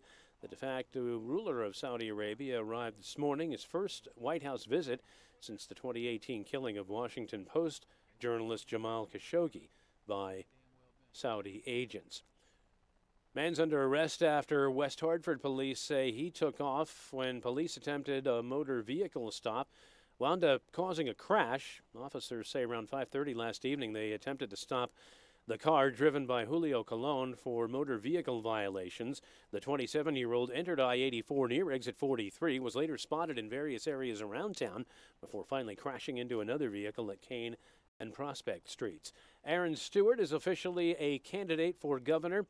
Former New Britain mayor released a video on her campaign social media sites today. There's a formal rollout on Thursday at New Britain Stadium. And State Senate Republican lawmakers and their advocates joined forces at the Legislative Office Building today to amplify concerns about the proposed acquisition of Aquarion Water Company by the Regional Water Authority and what it could mean for rate increases for customers. Stocks down today on Wall Street. The Dow lost 498 points. The Nasdaq was down 275 and the S&P down 55. NBA tonight, Celtics travel to Brooklyn to take on the Nets. Rangers hit the road to the NHL to face Vegas. Isles are in Dallas. And in the AHL, Springfield downtown to take on the Wolfpack. For these stories and more, go to WTIC.com. I'm John Silva, WTIC 1080 News. How did you get your tripping breakers fixed so fast? ALO Home Services. Same day electrical. I gave them a call and they had a technician on their way. They even sent the technician's real-time location so I knew when they would be here. Did you say same day? That's crazy. If you need same-day electrical, call, click, or text today and say hello, ALO. Call for details. License number HIC 628926, P102776688, S1041347, D104014665, S3308699, SM3004646, E1185643. Hi, Joel Johnson here with Johnson Brunetti. Hey, retirement income. Are you sure that you're maximizing your retirement income? Get the retirement income checklist from us, absolutely free. Text the word checklist to 1-800-705-1232. Again, call or text the word checklist to 1-800-705-1232. A checklist to maximize your retirement income. Investment advisory services offered through JB Capital, LLC, a registered investment advisor. Insurance products offered through JN Financial, LLC. Wesley Financial Group is not a law firm, and Chuck McDowell, definitely not an attorney. This is Chuck. Do you feel stupid for buying a timeshare? Don't. It's not your fault. You were most likely told you could rent it, and it was a great financial investment. And the deal was available today only. If this happened to you, contact your resort or Wesley Financial Group for help today. Call Wesley now for your free exit information kit. 800-242-3131. 800-242-3131. Hey, I'm Mike Slater. My dad passed away at the age of 63. It's out of nowhere. Had a stroke. Super hard, obviously, for the whole family, but my dad had life insurance. This is why I have life insurance for my family, for my wife and 4 kids. And the best place to get life insurance is ethos.com because you can do it in 10 minutes. And there's no medical exam and no blood test, just a few health questions. Get life insurance in 10 minutes so your family is protected. Ethos, E-T-H-O-S, ethos.com/life. The Odyssey app lets you jump back to the moments you missed from WTIC News Talk 1080. Download the free Odyssey app, search WTIC News Talk 1080, and tap earlier today to get started. Yeah, we got a whole bunch of stuff in today. Interviews are weird for me because it sort of changes the flow of the show in a lot of ways. It's kind of the reason why I don't do interviews, right? I know it sounds crazy. Although I like interviews, at the same time, I don't like them. It's weird because I like, having a guest in the studio, talking to them, and going through the motions of the story or whatever it is, but I get so set in my ways. This is the thing I've learned every day about me, is that I don't like change. Remember that? That was my whole deal, Roland, coming here all the way from Texas, doing the show. How long was I doing the show from my office? It's almost 3 years. What's that? Oh, 3 years. Yeah, I've been doing this since 2022. So I've been doing it from my office for 3 years. And then all of a sudden, Janine goes, you got to come to Connecticut. I'm like, ugh. Even though I was enthusiastic to come here, I just didn't want to get out of my comfort zone. It's like, I go to my office every day. I get ready. I'm ready to go. And then I come here, and I'm like, I got to get out of I got to get into the new. You know what it's going to be like when they have to change the studio when they come in here? Somebody said that it's probably not going to be for another year. It's going to be a while before they come in here and fix everything up. Why don't they just leave it as is? Can't they just leave it this way? Well, the world is going digital, so we gotta go digital with them. Gotta? Yeah. all to see as a whole that's the way they moving. So they could just, just keep it original. There's nothing wrong with that. I am just learning how to push the right buttons in this thing. Well, the new board is going to be a digital board, and it's going to be easier to customize it to your likings, and then press save, and then when you come in, you just push your name, and it's going to load up everything. It'll load up exactly the way that I like it? Yeah. Oh, okay. That's kind of cool. Yeah, you just have to learn it. That's all. I don't want to learn. That's my problem. I don't want to learn. That's they always say that you always feel good learning something new. Only after you've learned it. The process, I hate it. Yeah, I'm always like, I can't wait till like 2 months from now. Yeah. Because I know by then I'll know it like the back of my hand. Exactly. Then I won't care so much about not knowing it. And Jordan Peterson says it well, right? He says to learn something new, you must run the risk of being ignorant at it. Yeah. You gotta mess up. Yeah, it's like that's the part that people, that's my reluctance of learning anything new, is being ignorant or looking ignorant in the process. I mean, everybody knows you're a smart guy, so you could take that and run with it. You're kinder than I would have been to myself. I, sir, am a denut. That's just the way I am. Let's get to a guy who knows his stuff, and the only change he likes are car wrecks. Mark Christopher's in the BPS Traffic Center. No, he doesn't like car wrecks. No. But he doesn't like them in the sense that he wants them to happen, but it is a pertinent part of his job. How about that? Yes, it is. It's definitely a pertinent part of my job. I don't like them, though. Don't send me any hate mail. Hey, if you're heading into Hartford right now, westbound 84 delays approaching the Bulkley Bridge out to 47 Sigourney. 84 eastbound, you got delays 44 Prospect Oakwood into the downtown tunnel. Southbound 91, you're slowing in Hartford 33 down to 32 A&B. A little slow again down by exit 28. And a minor slowdown 19 down to exit 17 in Meriden. Northbound 91, we have a crash on the right shoulder right on the Windsor Locks line between exit 38 and 3941. Right shoulder again for that. Look out. If you're 2 westbound, you're slowing 1D up to the 84 West merge in East Hartford. 9 southbound, look out for an accident by exit 35 in New Britain. Delays are back to the 72 interchange. We have an accident now northbound on the Parkway, and that's up by exit 58A. That puts it in Wallingford, so look for delays behind that. Also delays southbound on the Parkway from exit 52 into the West Rock Tunnel in 95 South New Haven, slowing from 48 down to exit 43 in West Haven. Traffic and weather together on the 8th. WTIC News Talk 1080. WTIC weather. Partly cloudy tonight, quite chilly, and overnight low at 29 degrees. And tomorrow, similar to today, a mixture of clouds and sunshine, high 48. Then turning mostly cloudy tomorrow night, a low again at 29. Thursday, mostly cloudy, high 45. Will stay mostly cloudy on Friday, not quite as chilly, but there could be a couple of showers. A high temperature on Friday, near 50. Right now it is 38 degrees in Walcott. It's 41 in Windsor and 42 in Hartford. This is meteorologist Bob Larson of the WTIC Weather Center. It's time to order your Plainville Farms fresh, all-natural turkey from Highland Park Market. These turkeys are humanely raised, vegetarian-fed, and never given any antibiotics or growth hormones. Nobody does Thanksgiving better than family-owned and operated Highland Park Market, Manchester, Glastonbury, Farmington, and at highlandparkmarket.com. Please visit peterlbrown.com for siding, roofing, windows, and doors.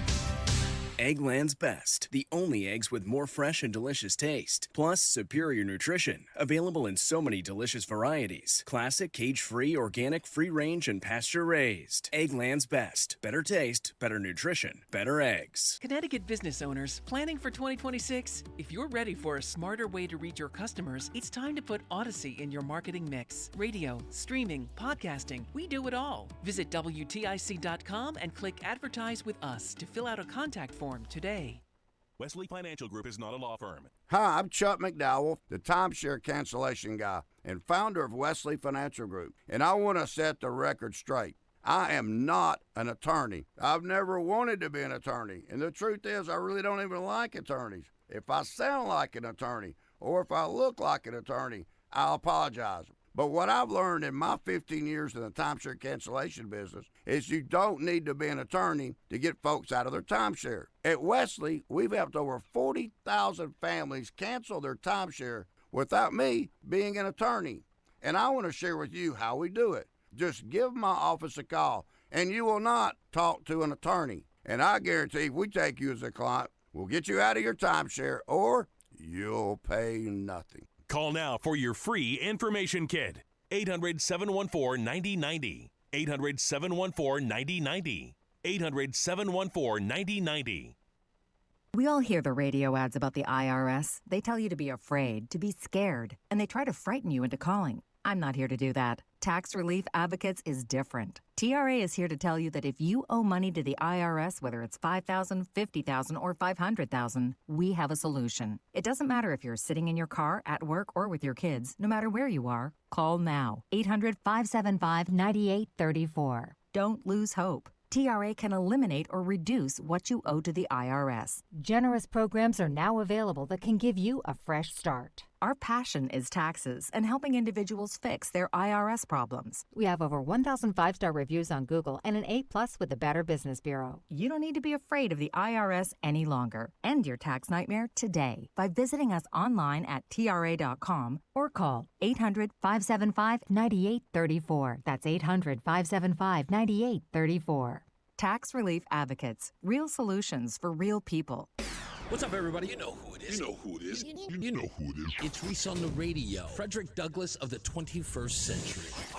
It's WTIC News Talk 1080. All right, we're about to get up out of here. A full day for Tuesday, for that matter. Again, if you are just joining us, if you didn't hear already, Ben Proto on the program next week, Wednesday, at 3 p.m. He'll spend an hour with us. We have confirmed his appearance here. Tomorrow, we've got Gina Laurie of The Place to Be to talk to her and react to our interview with Ken Swerdlick, who was just here a little while ago. So we'll have all of that for you tomorrow. I think we're working on the new Britain mayor. I don't know if they're responded yet, but we'll have some details for you tomorrow. He's supposed to be in tomorrow at 5 o'clock, but they're asking for a formal invitation. That won't be happening. Come on or not, no big deal. Let's get to the phones. White Mike calling from Florida. What's up, buddy? Oh, man, well, I guess I can't really contribute much to the scintillating story of Connecticut corruption. But, I mean, of course, it's a northeastern state full of Democrats. There's going to be corruption. I guess, yeah. But let's talk about the hullabaloo they're making about the Epstein files. Yes. And whatever's wrong with Trump. Trump has gone from saying it's a hoax, and the Democrats are saying it's real. Then the Dems didn't want to release, and Republicans do. So now they're going to release it. And all they're going to do, my prediction, is throw Bill Clinton's withered old body under the bus. Do you think? And what about guys like Larry Summers or guys like? Yeah, they're going to throw a few of these past their prime, going to die in 5 years, old Democrat losers under the bus. but nobody valuable is going to get named. Anybody who thinks that they haven't gone through this stuff with a fine-tooth comb for the past, 15 years? Yeah. Got rid of anything that's getting riddable is foolish. Anybody who's a valuable asset is not going to get exposed because they need him. They need whom? The people they're blackmailing. Oh! They're not going to get people up.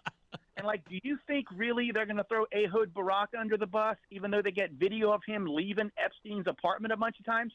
Yeah, I don't think – it's so interesting about all of this in the sense of, it's not that people don't know that this is all about Epstein being politically expedient for whatever purpose that is, right? It's about setting the tone or setting a news narrative about – Donald Trump. That's the only, and it's crazy that in talking about this, everyone keeps mentioning the other people who are potentially on said or supposed list in the sort of background. It's like, is Trump on it? And I'm like, what about everybody else? They're like, yeah, them too. What about this obnoxious chick from the Virgin Islands, who turns out was his attorney and was getting tips from Epstein to go against Trump during hearings? Exactly. Which we talked about at length, and it's almost like all of those things that are damning, we're talking about really damning stuff, has all been sort of treated in this way that sort of says, well, yes, that's kind of important, but what about Trump? And it's like, we get it. It's just about Trump. You only care about that. And, dude, look, the thing is, I don't really care that much. I mean, look, okay, I know Megyn Kelly got wrecked over the coals for this, but there's difference between pedophiles and dudes who bang teenagers. It's a totally different thing. They're both illegal. Hold on, speaking of which, I know what you're talking about, because, again, there's been this discussion because I think it was Sarah Gilbert, is that her name? The actress of Little House on the Prairie. Right. She said something. Melissa Gilbert. Melissa Gilbert. That's her name. Melissa Gilbert. That she said something about Megyn Kelly's statements. Tell me if I'm wrong here. Isn't Megyn Kelly, she's not, I don't know. I want to put this the right way. I didn't get the impression that she was making light of the crimes of Jeffrey Epstein. I think that someone was trying to suggest that she did. What she said was they're calling him a pedophile, and technically he's not, because pedophiles like little kids. Right. Jeffrey Epstein liked teenagers. You can't like teenagers. It's illegal, but it's not the same. And I don't care when people get bent. I'm not supporting banging teenagers. I'm just saying that a 17-year-old and a 4-year-old is a different deal. Right. Okay. Yeah, that's it. Right. The one is far more egregious, and that is just the fact. It's not like we're arguing the fact that either one isn't a crime. We understand that they're both crimes, but she is making a legal point in all of this, in breaking it down. And I didn't understand Melissa Gilbert's argument in this. Let me play. No, Melissa Gilbert was saying that she was upset that her character in Little House on the Prairie was married to a character who was older than her by a substantial amount. Correct. But it's the 1800s, you moron. Let me play something for you, Mike, just to get your reaction. I'm sure you heard about it. Chris Murphy in Texas with Sam Smith. What we've already seen is immensely incriminating. Clearly, Donald Trump was at the center of a child sex ring. That is heartbreaking that the President of the United States was involved in that kind of gross, craven immorality. What do you make of that? I think that Chris Murphy, who is the most Jewish-looking Irish man I've ever seen,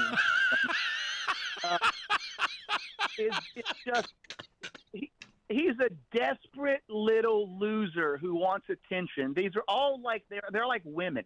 They're just going to stomp their feet, and they're rushing headlong into this, and it's going to bite them in the butt. Why is he? But that's what I'm saying. Like, look, what he did was illegal. I mean, it's defaming the President of the United States. This isn't on a Senate floor. This is actually accusing the President of crimes, which, again, he can be sued for. Is he so desperate he's willing to get a lawsuit? That's the kind of attention he wants from Donald Trump?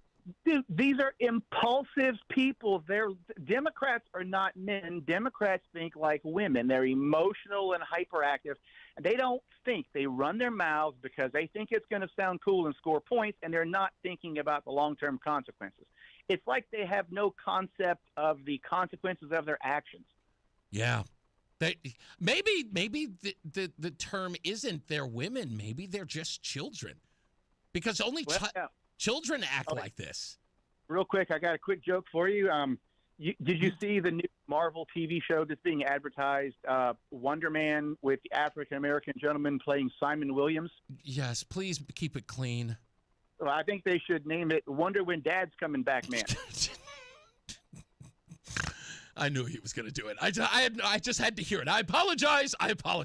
God bless you. I love you. I knew he was going to do it. I knew. I walked right into it. I knew. Don't think I didn't know. He's been my friend for years. I know exactly who he is. Ken is in the car. What's up, Ken? How you doing? Oh, Kevin. I apologize. Hey, Kevin. How you doing? I'm good, man. What's up? Hey, so you should ask the young lady tomorrow when you interview her. My son worked for her for a couple of years. Okay. And she's had problems for well over 2 or 3 years. Correct. To where the kids that worked for her all had to run to the bank to see whose check was going to clear first. Wow. And then the other thing that I know for a fact is she made all of her employees sign non-disclosure forms. And half the kids that worked for her were in college. Wow. Yep. And wait a minute, as a condition of your employment, whether you were a busboy, a waiter, a dishwasher, you had to sign an NDA. Yep. And she actually sued one of her employees, a young woman, because the young lady took her to the Department of Labor, and she sued her for slander and defamation. What was the results of that lawsuit, if any? I think it got thrown out. Okay. But, you talking to a bunch of kids that are trying to make a couple $100 a week while they're in school. That's a hell of an undertaking for a kid working in a restaurant in downtown Hartford. Yep. Yeah, my son worked at the store in West Hartford. Okay. But all right. Well, yeah, she's had issues. Okay. Well, you know what? That one joins the list. I think that one. I think that's an appropriate question to ask. We'll see if she has an answer for it. Have a good night. Love the show. Thank you, sir. Much appreciated. Last but not least, Steven is in Waterbury. Is this Stevie V? Yeah, it is. Yeah. What's up, buddy? I wonder why she didn't hire illegal immigrants like everybody else. She probably would have had better luck. I would think so. Elvis called. He wants his 8-track back. Oh, why? Why did you say? What did we do? Well, no, you're talking about like the new technology that's coming, but talking about this. Years. Yeah, listen. I've just when I looked at this board for the first time, when I knew I had to be in front of it, I never told anybody. I didn't tell Roland. This is the first time he's even hearing about it. But I looked at this board, and I had never really sat in front of the board before. And here I am sitting in front of it, and I was scared to death of it. I was like, what do I do with this stuff? And it was like, just push that and push this. I wouldn't touch it. I was scared to death. I know 3 buttons. Okay, 4 buttons on this console. After that, I'm lost. I don't know what to do after that. I like the cough button. That I know where it is. I think. Right. I think I know where it is. No, I don't. I don't know where it is. It doesn't make sound effects, does it? No. I'm funny. I'm looking at it. I'm going, where is the cough button? I don't know. It isn't here. All I know, the cough button that I have is just to turn off my mic. That's all I have. That's it would be a lot of fun if you did old-time radio for one segment. Get some people with all kinds of like sound effects and everything. Oh, you listen. That's one of my favorite things in the world is the old-timey radio. I love watching that behind the scenes where everybody was doing the commercials live. Mm-hmm. When they would come up to the mic and they would do the commercial live on air. Nothing was taped. Everything was just live. That stuff was just great. Like they would bring up the equipment right up to the microphone and play the music, and then somebody would sing. Oh, that stuff was amazing to watch. I still love it. I'm thinking right now, I'm thinking about going on YouTube to watch old videos of it. You should. There's still a station in Connecticut that still has like the original. It was big enough for it. Before they started expanding with other stations like you guys did. Yeah, absolutely. Yeah. Thank you, boss man. Good talking to you. Good. You got it. John is in Connecticut. He's my last but not least. What's up, sir? Hey, buddy. How you doing, man? I'm a good. What's up? Not much. I've done a lot of work for Place to Be. Okay. And I was doing a job at a different place, and she pulls up in a Bentley. I heard. And I mean, they really have no problem spending. Uh-huh. But as for a person, she's a great person. Okay. I will say that.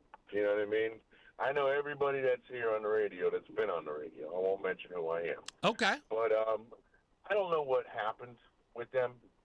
But from the get-go, I noticed that they were very nice people. Mm-hmm. And I liked them a lot. I always kept my guard because I do work, for people a lot in Connecticut. Mm-hmm. And I just want to say, Ken Swerdlick, man, that dude's one honest guy. He is. So, he seems like, hey, look, every person while he was on the air, anyone who'd done business with him was singing his praises. He's got integrity. Yeah. That's what it is. And that's why I know for a fact he has integrity. So, yeah, just give him props up to that. And I liked how he really held back did on the radio. Did he ever? But, I mean, there's certain things that she has to answer for, and has to give those answers.